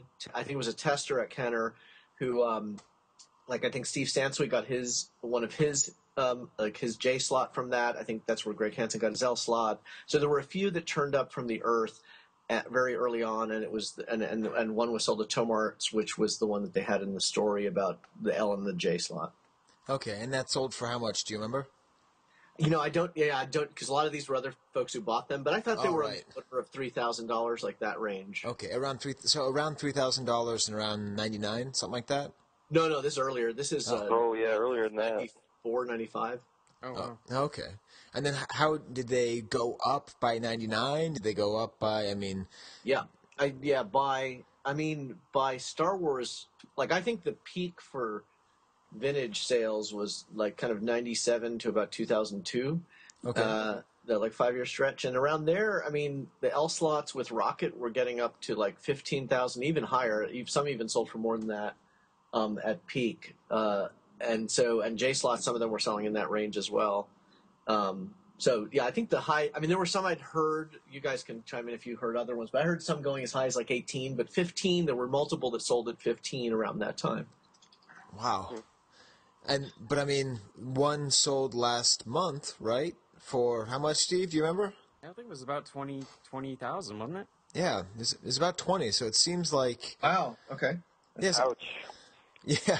Which kind was it? I didn't see that. It was. Tom Derby codified it as the one that was going to be sold to Ron. So I think it got a premium, but it was the one that Gus offered him for $3,000. No. 3,000. No, I have it right here, actually. CIB, let's see, Boba Fett, L slot, rocket firing. And that's pretty much it. And it's, it's got the big paper. Yeah, and it sold for $20,000. Just documentation-wise, the earliest mention I've found about a Rocket Fett is in, what do they call it, TKRP, which is the Tom Kennedy radio program. He had a classified publication he put out that collectors used to advertise in the early 80s looking for stuff. Wow. And Steve Sansweet used to run big ads in these, and I have some of the copies of them. And he's the only guy in that classified publication who's looking for a rocket-firing Boba Fett. And this is in the early 80s. So that's kind of an interesting little data point there. Show you how far ahead of the curve he was. Yeah. And also, if you could find it, there's a zine called Report from the Star Wars Generation, I think is what it was called. Okay. Which is in zines, which is like pre-blogging, pre-internet being a big thing. Right. Early 90s, that had a whole issue devoted to is there not a rocket-firing Boba Fett? And this is like maybe 92 or something like that, which is a pretty interesting little piece of paraphernalia. And I think what Gus was talking about, the Earth finding the J slot, they did a Tomarts issue where they announced the existence of that in about 94. I don't know exactly what issue it is, but I remember vividly, before I even knew Gus or Chris, seeing that Tomart article where they described the J slot as being a new discovery. And so those are things that people who are history-minded can probably try to dig up just to have it, I thought the Larry Hines ones, which were fake, turned up in early 94, and I thought those predated Tomarts. Because Tomarts kind of set the record straight on it was the first time people had really good photographs of the prototype. Yeah. Rocket Fett, and I thought that might have been later '94, early '95 when Tomarts came out, because the Larry Hines thing I remember happened while I was on vacation when he was selling, like when Chip had one and all that in early '94, and I was on vacation and I came back and I heard all these people. When I came back after, it was a long vacation, I came back and like 3 people I knew had Larry Hines Rocket Fetts during the time I was out. I was like, wow, that's interesting.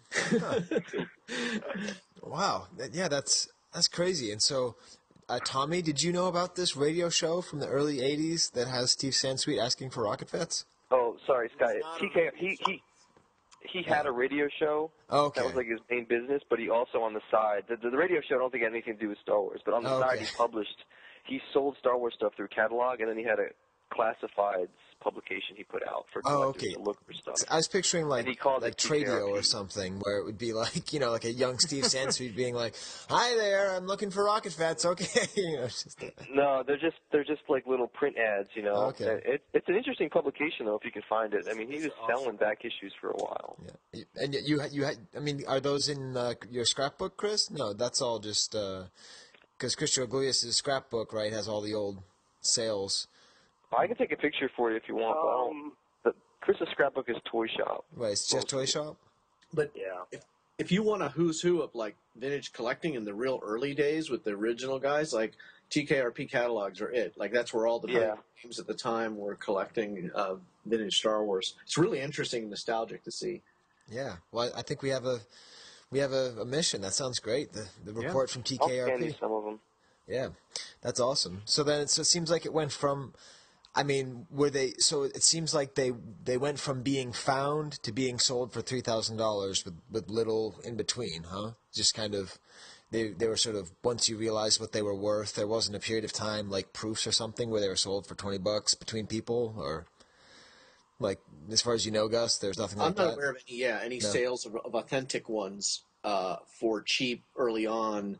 And I think it actually took a while for people to get good photographs, and it was really Tomarts breaking. I think they were the first to really break the story with photographs of one. Right. Even though some people had them prior to that, like Tom Neuheisel had one, and he, he's had his since he was at Kenner in the late '80s.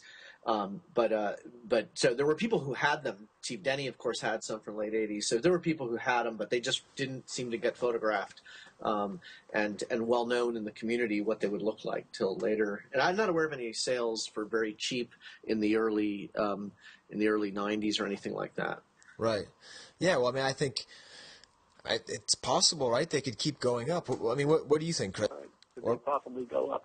I think they definitely dipped down, and it didn't seem that long ago where they were kind of down. It was like sub 10,000, 8,000, 9,000, and then it seemed like in a short amount of time, you'd start seeing the sales jumping back up to where they were. They didn't really surpass their high point, as far as the standard Boba Fett was the standard Rocket Fett, like the unpainted L slot. That's sort of like the one people know the most. It's identifiable, right. And then some of those specialty ones, it definitely they surpassed. They were selling in the low 20s, and the carded one sold for, I think, they were asking like $100,000 or something at that PCA auction back in '08, I think it was, in San Diego Comic-Con. But will they go higher? It's hard to know. I mean, the thing is, for a time when they were being found and gobbled up at the same time, and the prices were really going up. But it's been years since they've really turned up. So I think most of the initial supply has run out. I think the ones you see now are the ones that are going back into the marketplace, and they're being graded by Tom, collectible investment, and I think people are accepting that as sort of like the standard quote investment grade Rocket Fett. Right. You get it, and it's got the COAs inside it. And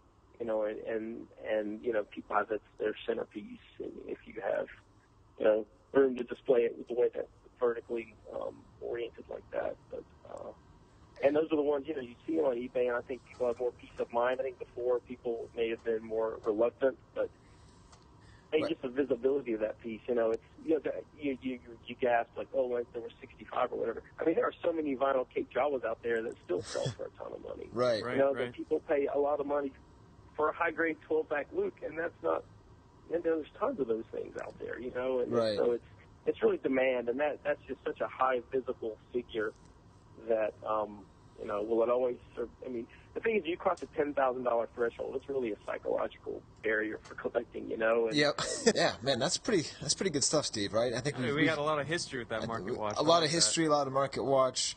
You know, kind of keeping it current. I guess the way I think of it, and maybe this could go into a comic book collector like Tommy's mind, is, you know, every time, you know, Detective Comics number 27 sells for $500,000, everyone goes, "Oh my God, it'll never sell for that much." But then the next person who wants to own the best comic book spends $1 million, and then everyone says, "Oh my God, it won't be, you know, I can't possibly stay that much." And you just wonder how many people with too much money keep showing up and say, "I want the best," and they just keep saying they'll buy that, you know. Yeah, well, really established hobbies always seem to have that holy grail item, you know, the Honus Wagner card, or, you know, the Detective Comics, whatever it is, that, right, you know, is always going to keep setting new precedents because it remains the pinnacle of this hobby. So, right. I mean, I guess the question is, Star Wars is a big hobby. Is action figures the quintessential Star Wars collecting arena? You know, if so, is the Rocket Fett the quintessential piece? Right. I mean, I guess it's one of them. I mean, I don't know if it keeps going up, but, I mean, why not? I mean, other big items have kept going up, so. Yeah. I mean, yeah, on that point, like, Honus Wagner card, the high water mark on that was $2.8 million for a near mint one. So, you know, there's a lot of headroom. And not saying that Star Wars thing will ever get to that point, but lots of Wagner cards are sold in hundreds of thousands, you know, to give an idea. Yeah, Rocket Fett is probably the Honus Wagner card of Star Wars collecting. Yeah, that's a good way of thinking of it.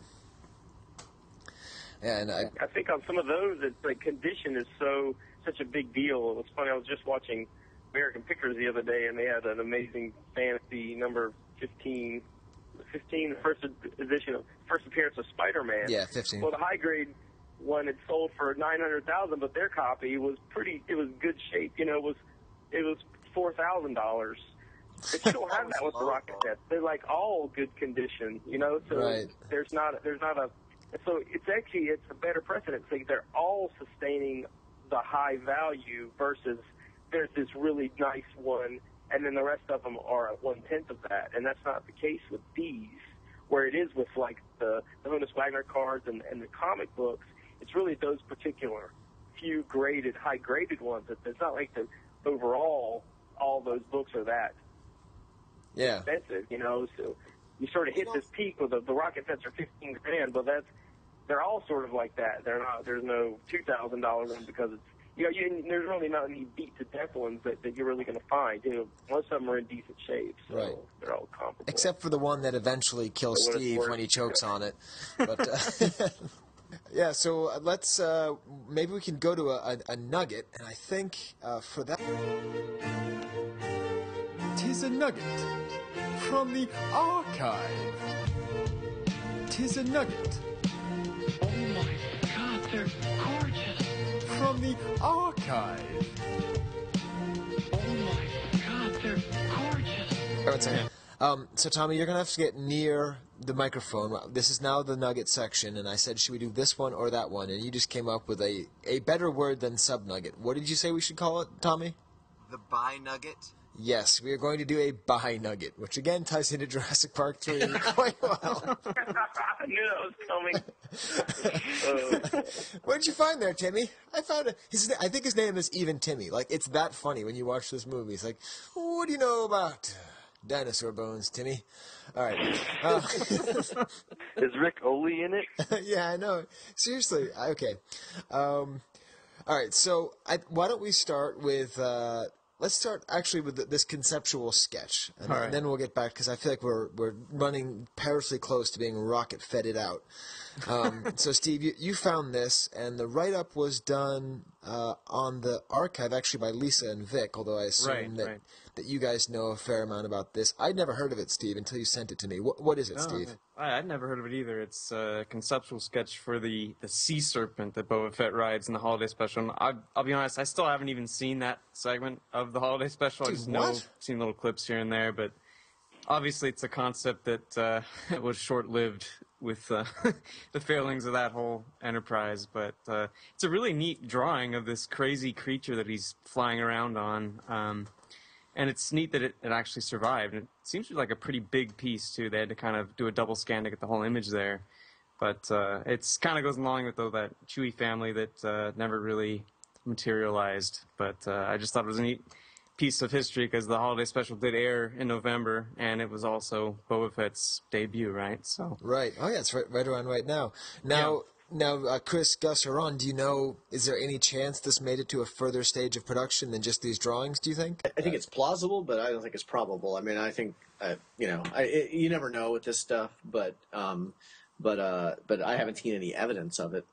Okay, and that's true. I mean, when I see this, Chris, when I look at these pictures, it really looks like it's drawn on a napkin or stuff. I mean, when we're looking at this, at what phase do you think this was? I mean, it had to be commissioned, right? I mean, do you think this was, what phase of production is this considered?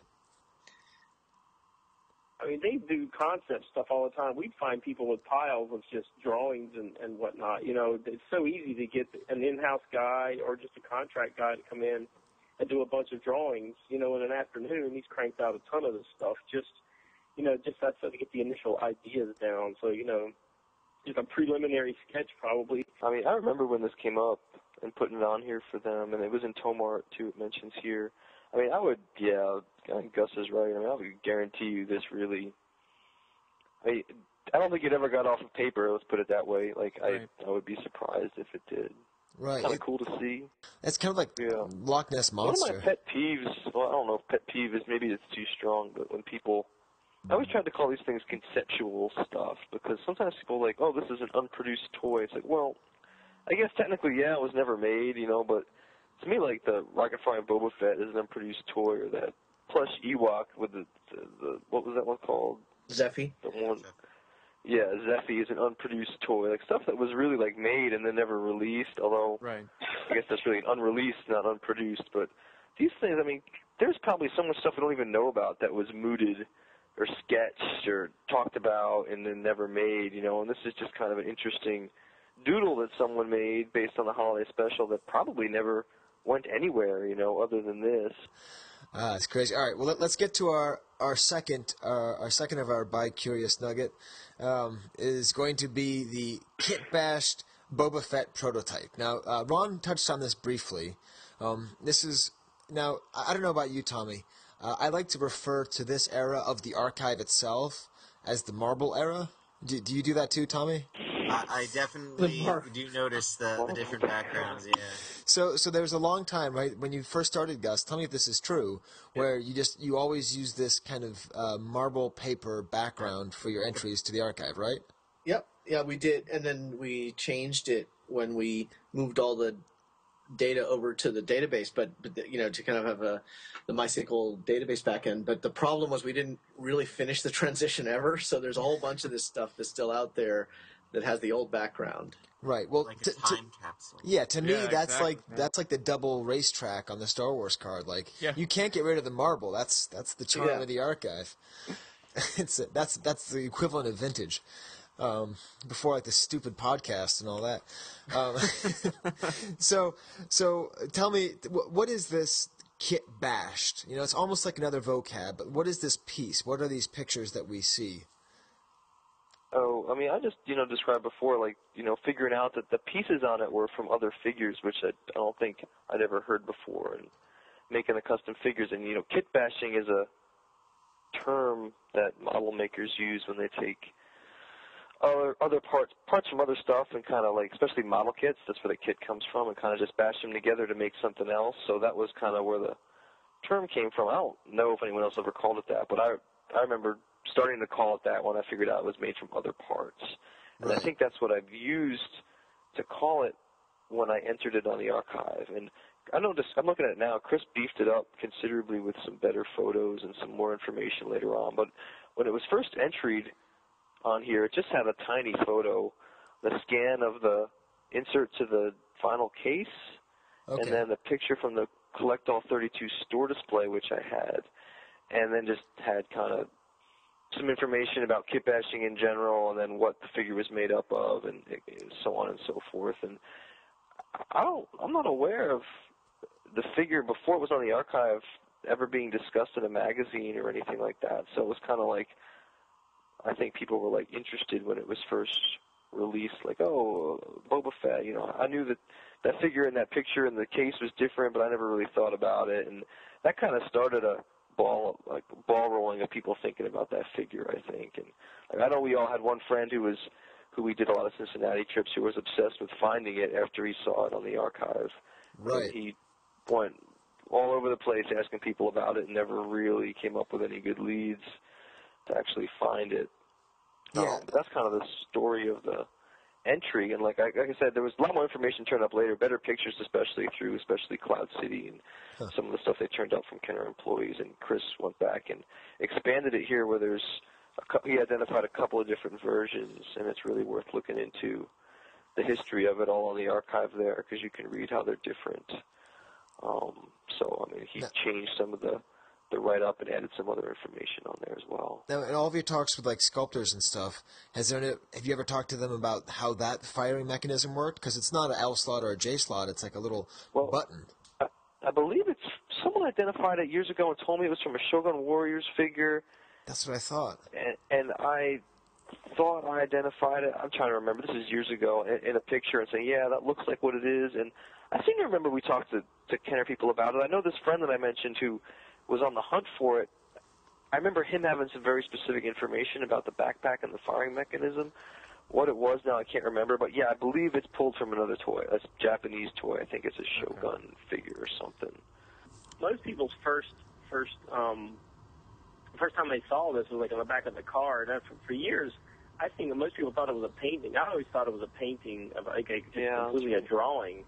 And I think that case, we saw the insert of the case, like, my gosh, that is a real figure, and that painting was just a highly airbrushed version, or maybe just an airbrushed copy of an actual figure. And then later on, we found a spec book, and then there was a lineup of the new 9 figures, you know, making all the 20-back figures, and sure enough, there was that Boba Fett figure. And I don't know if there were multiple ones or if they took it and reworked it. You know, I think it was the Ken Simmons photography that turned up years ago when Cloud City had it, and Tom lent us these images to put on the archives. We had the two distinct versions of the Bash figure, but it always seemed like they took it and tweaked the same figure, right, rather than build a second one. But I don't have any proof of that, and they said nothing's ever turned up for those as far as a real figure goes. Now, this is, I didn't know this question existed, and now that I'm asking it, it must be a stupid question.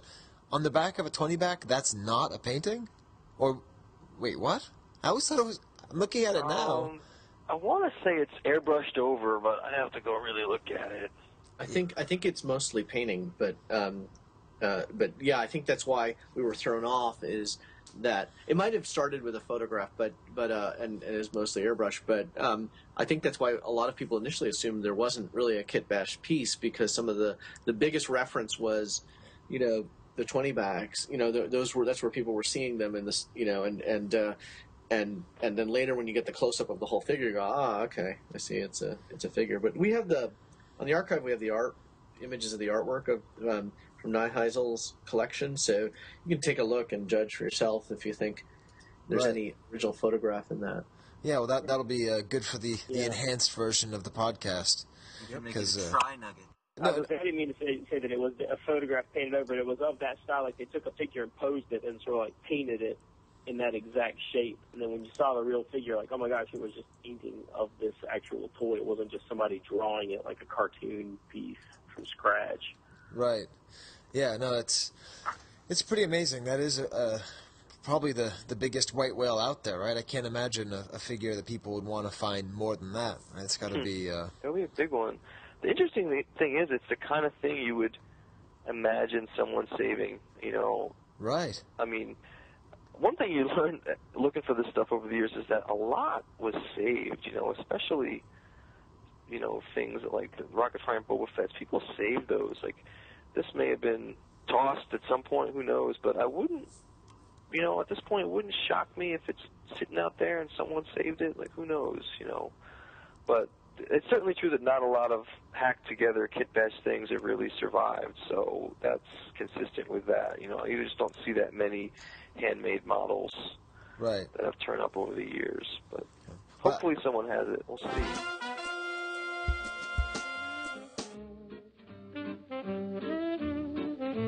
You don't hate, only the unloved hate. The unloved and the unnatural. The unloved and the unnatural. Anyway, so have you guys come up with any good unloved and unnatural Boba Fett items that you would like to showcase or talk about? I got one. Oh, thank you, Tommy. On page 111 of the second edition of the Tomart's Guide, they have household items, and they show a Boba Fett hanger for clothes that you'd mount on your wall. And I looked for that thing for years just because I thought it was crazy before I realized that it was just something thrown in to, like, root out people who were stealing content from the Tomart book. I think those things are awesome. Like, next to it is an Admiral Akbar clothes hanger. Oh, man. Wow. Like, there's Fett, there's 3PO, Vader, and the Imperial Guard. And wow. I don't know if those are, like, internal photos from Adam Joseph or what, but those things are awesome. I would buy those. Now, this is the problem, right? Because you can't scan anything from Tomart's, not even to scan them to say, isn't it great how they do these weird things about scanning them, right? How is anyone ever going to see this, Tommy? They can use their imagination. Or you could make an argument that it's fair use for educational purposes. Hey, yeah. Hey, that's why we hang out with a lawyer. I can draw something on it, and you can claim it's parody. Yeah, like Paris Hilton. That's the ticket right there. All right, good. So, Tommy, can you please scan that in or something or other, or find it, because I've never even heard of those. Oh, they're awesome. I think it's definitely unloved, in that it was so unloved it wasn't even made. Right. Wow, Boba Fett fake clothes hangers. Now, see, is that a collectible in and of itself? I think it is. Yeah. I'd buy it. All right, anyone else have one they want to jump in with? Yeah. You know, it's really hard with Boba Fett because, like, if anything, he's the most overloved character in Star Wars. Of course. But I would say the Topps candy head. So I was just, like, checking while we're talking, checking out on eBay. I saw an auction end for, it was actually 5 candy heads, but they were about $1 a piece. So it was a vintage item, Topps Empire Strikes Back era, and the candy head goes for about $1 or $2. Wow. And yeah, and you know, it's like one of the few vintage Fett pieces that I don't think anyone really cares. Yeah, and those things are great. I mean, I have very vivid memories of playing with those. I can taste the candy. Ooh, that's what we can do for our next archive party. Hey. Yeah. Couldn't be any worse than the 3PO cereal. That's a great unloved item too. You know, because it's just one color. I think if it just had a little bit of color on it, other than just the flat green, people maybe would bite. But it's just so cheap, you know. But yeah, it's an Empire era. All right, how about you, Chris? Do you have any unloved Fett items?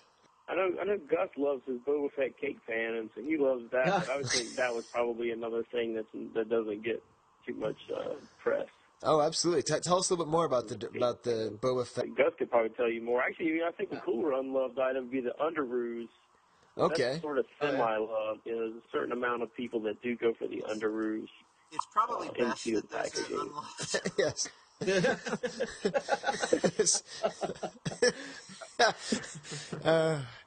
I mean, I think I told you guys the story that I made. You know, I had to get the Chewbacca underoos, but I specifically asked my wife to get them for me for my birthday, and I said, you have to get them AFA'd because I'm not going to have anyone thinking that I took them out or anything. So I proudly have, like, the only AFA'd, you know, like, they need to be absolutely acrylically sealed. But, yeah.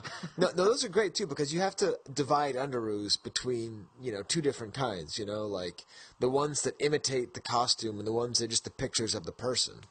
But you know what? Look at that, Steve. Have you looked at the Boba Fett underoos lately? No, not in a while. I love how it's lately. Like, Yes. Not since this morning. Not since last night. Not since I put them on. They're in the washing machine, all right? Yeah. The colors are actually kind of Kit Bashty colors. Like it's a really strong yellow, and it's kind of a darker green than you actually associate with Boba Fett, and the blue's a little bit lighter. I don't know. Store display for them where they have like the kid wearing Boba Fett underoos standing in front of Boba Fett, and then like the kid wearing Vader underoos standing in front of Vader. It's just disturbing. In the not-so-distant future on a planet called Earth, it's underoos. Star Wars Boba Fett is here. That means Darth Vader's always near. C-3PO is lots of style. And R2-D2 just makes me smile. Star Wars underoos are here, yeah! Something out of sight in underwear. Oh, don't be so ridiculous, R2. Underoos are for Earthlings. Oh, yeah. All right, so Gus, tell us more about the cake pan then. Yeah, I mean, I actually think if you look at some recent eBay auctions, there's actually some love for the cake pan. It actually still does okay, but for me, it was the report from the Star Wars generation that we talked about earlier, that fanzine that came out in the early '90s. That thing, it was hilarious that that John Snyder wrote this fanzine that was really popular until Lucasfilm lawyers got a hold of it, and then they made him like an editor for the Insider. But anyway, in that he had a story where they talked about the Boba Fett cake pan and just made just jokes about the Boba Fett cake pan. I just thought, oh man, that's just such a ridiculously cheesy thing, and so that's for me. I think the attraction of Boba Fett cake pan was that article, and that because if you ever get that fanzine, it has lots of kind of references to collectibles in it, and the Boba Fett cake pan's mentioned in that. So that's, I think, part of the draw. And actually, we use our cake pan. We've made multiple Boba Fett cakes with ours. So I actually don't even own a mint one with the paper piece in it. I just use the cake pans. Yeah, I see. That's where you get into trouble, Steve. At a certain point, things go from unloved to cult, and it's like, yeah, that's true. I mean, by the time we're done, the fun poncho is definitely going to be firmly entrenched in cult and not just unloved. Where some things will stay unloved, like I think the candy head will stay unloved. Probably, yeah. But the cake pan's pretty sweet. Was that everybody? Ron, did I ask you if you have an unloved Fett item? I'm at a loss, so I'm at a loss for Boba Fett items, so I'm just going to mention that I think Dash Rendar items are unloved to a reasonable degree. I think that's a cult item on the horizon, Dash Rendar items. I would actually buy Dash Rendar items now. He might be in the new movies, man. He's a big, popular cult item. Yeah, but it's so, what was that, 97? Yeah. 96. 96. Yeah. I would totally buy some of that stuff now, just for laughs. Yeah. He was like Han Solo, but not Han Solo. But he had awesome shoulder pads. Hey, yeah, the pads, the armor. Yeah. Yes, he was Han Solo in catcher's gear. Yeah. That's right. I think, even one image, he kind of looked like Kevin Costner or something. He reminded me of him. That's just, now I'm picturing that. Pose for him or something? Yeah, Jordan used to say he posed for characters based on him. Oh, man. Well, it is an anagram, Dash Rendar, Jordan Hembrow. You just do the math. It's like the name, too. It's like, you can picture marketing people around a table, like, we need something exciting and edgy. How about Dash Rendar? Yeah, it's like that Simpsons joke, like Dash Rendar, but, something not as lame. And then they leave the room. It's like Poochie on The Simpsons, Oh, yeah. Totally market-tested character. Yeah, Dash Rendar, he killed that game for me because the rest of it was cool, but he's just so generic and so bland. You could tell they were just trying to make a cross between Boba Fett and Han Solo. And his the ship he rides around in too is like the Millennium Falcon, but not the Millennium Falcon. Yeah, right, yeah. That's not canon because it's in a Hope now. Oh right, yeah, it's like flying over Mos Eisley, and now in the special editions they added. Oh god, that's right. Yeah, this is the Centennial Hawk. It's really good. Oh man, yeah. I do like Prince Shizor, Prince Scissors, or whatever his name is. He was kind of cool. Actually, the Leia from Shadows of the Empire is one of. They had a poll, and it was one of the most requested, figures or something a while back. Which is just weird. Wasn't she dressed in the the bounty hunter disguise though from Jedi? I mean, it was just a normal. No. He gives her like a gown, I think. In the novel, which I actually read because I used to be, a geek. Nothing wrong with Shadows of the Empire, man. It's a good book. It was like Troy Denner. Like is he the guy who wrote it? I think is why people liked it. Oh. So there you go. So I think that's probably why people wanted to see that in action figure form. I see. Yeah. Well, I mean, I think... Steve, have I ever told the story of the Shadows of the Empire Chewbacca on the Chive Cast before? The Snuva? Yeah. I think you may have made reference to it. Snuva? Yeah, you've mentioned it before. Okay, because that was how stupid I was. I spent a lot of energy driving all over Boston trying to find a Snuva. I was convinced, because I couldn't find Snuva, I had every other Chewbacca ever made, I thought. And I was like, I just can't find Snuva. And that was when my brother, Lobart, he was like, there's this site called eBay. And if you get this, right, yeah, and I remember typing it up, and that was the first thing I ever got from eBay, and I bought it on my brother's account. I didn't even get it for myself, and I set it up, and it was like the second iteration of the Museum. I remember honestly having this thought in my head, my Chewbacca collection is complete. I tried to buy a Dash Rendar hard copy from Ron once, but it was already sold. Oh, man. Oh, that's when we had all the hard copies. That's when we I think I had a huge find of Power of the Force 2 hard copies. They're all painted. Huh. And we got them back to the hotel. We bought them from somebody, and we got them to the hotel, and we're on the bed, and, one of our friends was sitting there, and a lot of the hard copies had guns, and some were hard copy, and some were plastic guns. And he's sitting there on the bed, and he's trying to figure out which are hard copies and which are plastics.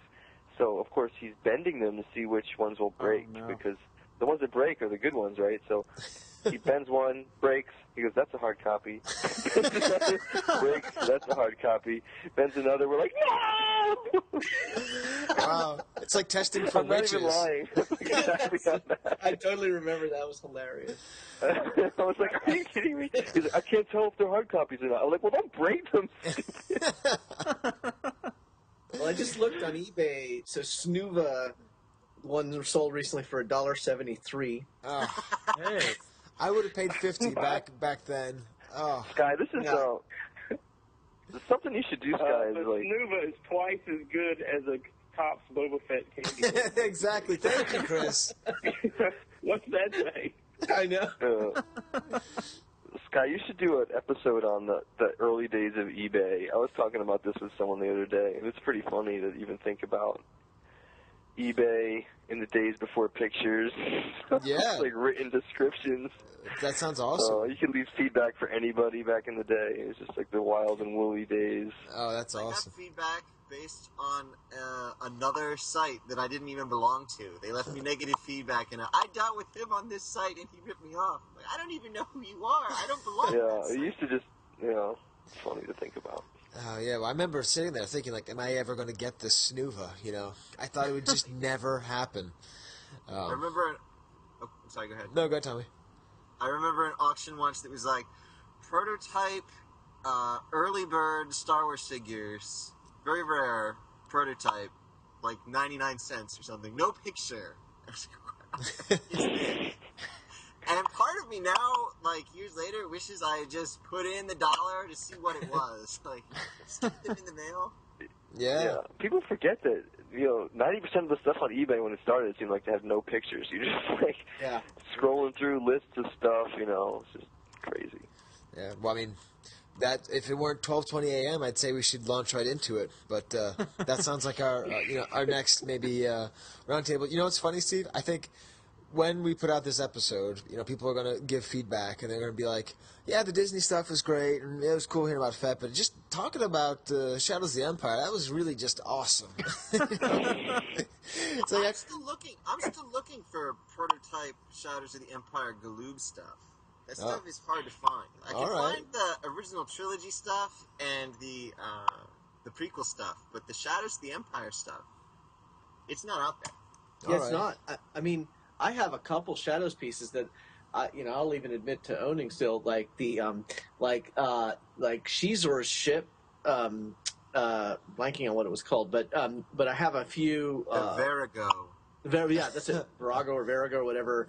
There's some sketches and presentation boards I have of that. I always loved it because it's an unproduced vehicle. I mean, they were designing it, and there's a mock-up they made of it and stuff, but they never made it. But I always love to find that ship, and I have a couple, presentation boards and sketches from it. But that's about the only Shadows thing. I have a couple also figure mock-ups, but like there's some Boba Fett card, different kind of card designs and things that actually look better than the whole Power of the Force 2 cards. The ones they rejected seem to be better than the ones they ran with. Right. So there's some cool Shadows prototypes, actually, that they were considering. Unfortunately, they ended up going with stuff that wasn't as good as the discarded ideas. Yeah, well, I mean, it is true. Where else are you going to have lengthy discussions about Shadows of the Empire prototypes? I mean, it's true, because, I don't think really even modern collectors... It's almost like Bendems or something, in a strange way, they seem to fall between the cracks. Like, I would definitely get excited about... I have a couple, like, Snuva proofs now, or I call them Pruvas. I have a couple Snuva proofs, and I'm just really excited about those. And, the Power of the Force 2 stuff, is cool. But there's something about that Shadows of the Empire stuff that's really cool. And Boba Fett's in it to kind of bring it all full circle. And it's the official plot of Episode 7. As long as Captain Panaka's in it, I'm happy. That's right, yeah. It's Captain Panaka versus... And IG-88, they team up. Whew. Man, Steve, what do we think? Have we taken enough of these good folks' time? It's been quite a night, for sure. Yeah, it has been. We sort of wanted to have a feedback section. Is there anything beyond having a early days of eBay? Is there anything else you guys, being sort of, actual important people with the archive, anything you'd like to see happen more in the show? Or why don't we start with Tommy? I am enjoying this podcast because usually I listen to the podcast and feel like chiming in, but then feel like an idiot as I just say my comment to the living room and remember that it's a podcast and you're not there. So this is a much easier format for me. All right, cool. How about you, Gus? Anything as the sort of the grand moth of this whole ship?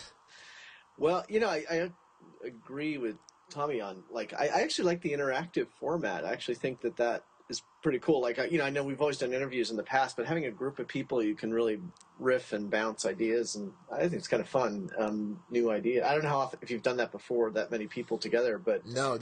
I was terrified of doing this because I thought it was going to be the entire time of all of us just going, oh no, you. But as always, Chris is very helpful with his advice, and he said, make sure you have it. So you look at my thing, and I say, Chris, how has the market changed for Rocket Fett throughout the years? Gus, last L shot sold for 2,000. Whatever. Like it didn't wind up being the same as I wrote it out, but keeping it clear. But yeah, no, I think we should do these more. Yeah, it's been good. Yeah. I also think you should have a regular series of Mark Salati telling an uncomfortable story from his life. Okay. Awesome. Well, Steve, I think that probably should be it. I would say, yeah, we'll maybe try and do it again. Maybe 6 is too many, but maybe we'll try and do little things of here and 4. Maybe just kind of pick up a topic as time goes on, or so. Sure. I think 6 is too many, Steve. They'll record it and just send it to me. I'll edit it and I'll put it up. We'll have to deal with us. You can just talk about all that stuff. Cool. Well, why don't we say a big thanks and a big wampa wampa to our esteemed panel. Yeah, thanks, guys. All right. Thanks, Guy and Steve. Hey. Wait. Tommy has a final thing. I had a final thought on the Disney Lucasfilm purchase. Oh, goodness. Yeah. Disney paid $4 billion for Lucasfilm. Last year alone, they made $3 billion on their Princesses line. Oh, wow. So that just goes to show you the size of the companies. Wow. That's a lot of money. One additional thing I'd say that kind of tie a little bit to vintage and Disney. So if you reflect on how much you've spent on Star Wars, one of the interesting ramifications of Disney buying Star Wars is you can now buy stock in Disney and actually own a piece of Star Wars. like it's the first time ever you actually make money in some sense off Star Wars. I thought that's kind of profound. Like, I'm going to go buy some Disney stock just to say I own a piece of, however small, of Star Wars. It's a small snippet of Star Wars, but that I thought was kind of interesting. And the other part of that is that because Lucas is now giving all of his money to charity, you can say that every dime you've paid to Star Wars, either buying new figures, seeing the movies, paying the convention fees, all ultimately went to education. So essentially, I buy all my stuff second market, man. Yeah, all right, you do, but But on that, just on that point, though, like I don't know the details of the deal, but he made a lot of money over the years. Isn't this the amount of money of the selling the company, but the profits he made over the years? I thought went in, like he may have done other things with it. I'm not sure of the details of how much he made over the years on Star Wars, but I didn't think the deal with Disney was all the profits he's made on Star Wars at all time. I thought they'd made quite a bit on Pepsi deal and all that kind of stuff. Right. Well, I'm just trying to justify, the fact that I still buy a lot of stuff from Star Wars First Market. So thanks, Gus, for moving my chair. Oh, awesome. Yeah, no, this is great. I think what we should do, too, is just... this is nice and easy. We could do this. Maybe next time we do it, we'll talk for more beforehand to get more of the easy flow going. Kind of getting used to it. That'll be fun. Sounds good. Cool. Well, nice whomping, everybody. I'll let you know when it's all up, and we'll see you around. All right, guys. Thanks. Thanks, guys. See ya. Cool. Wampa. Adios. This podcast is not endorsed by Lucasfilm Limited, Hasbro Toys, or 20th Century Fox, and is intended for entertainment and information purposes only. The official Star Wars site can be found at www.starwars.com. The official Hasbro site can be found at www.hasbro.com. Star Wars, all names and sounds of Star Wars characters and any other Star Wars related items are registered trademarks and or copyrights of Lucasfilm Limited or the respective copyright and trademark holders. All original content of this podcast is the intellectual property of the Star Wars Collector's Archive, unless otherwise indicated.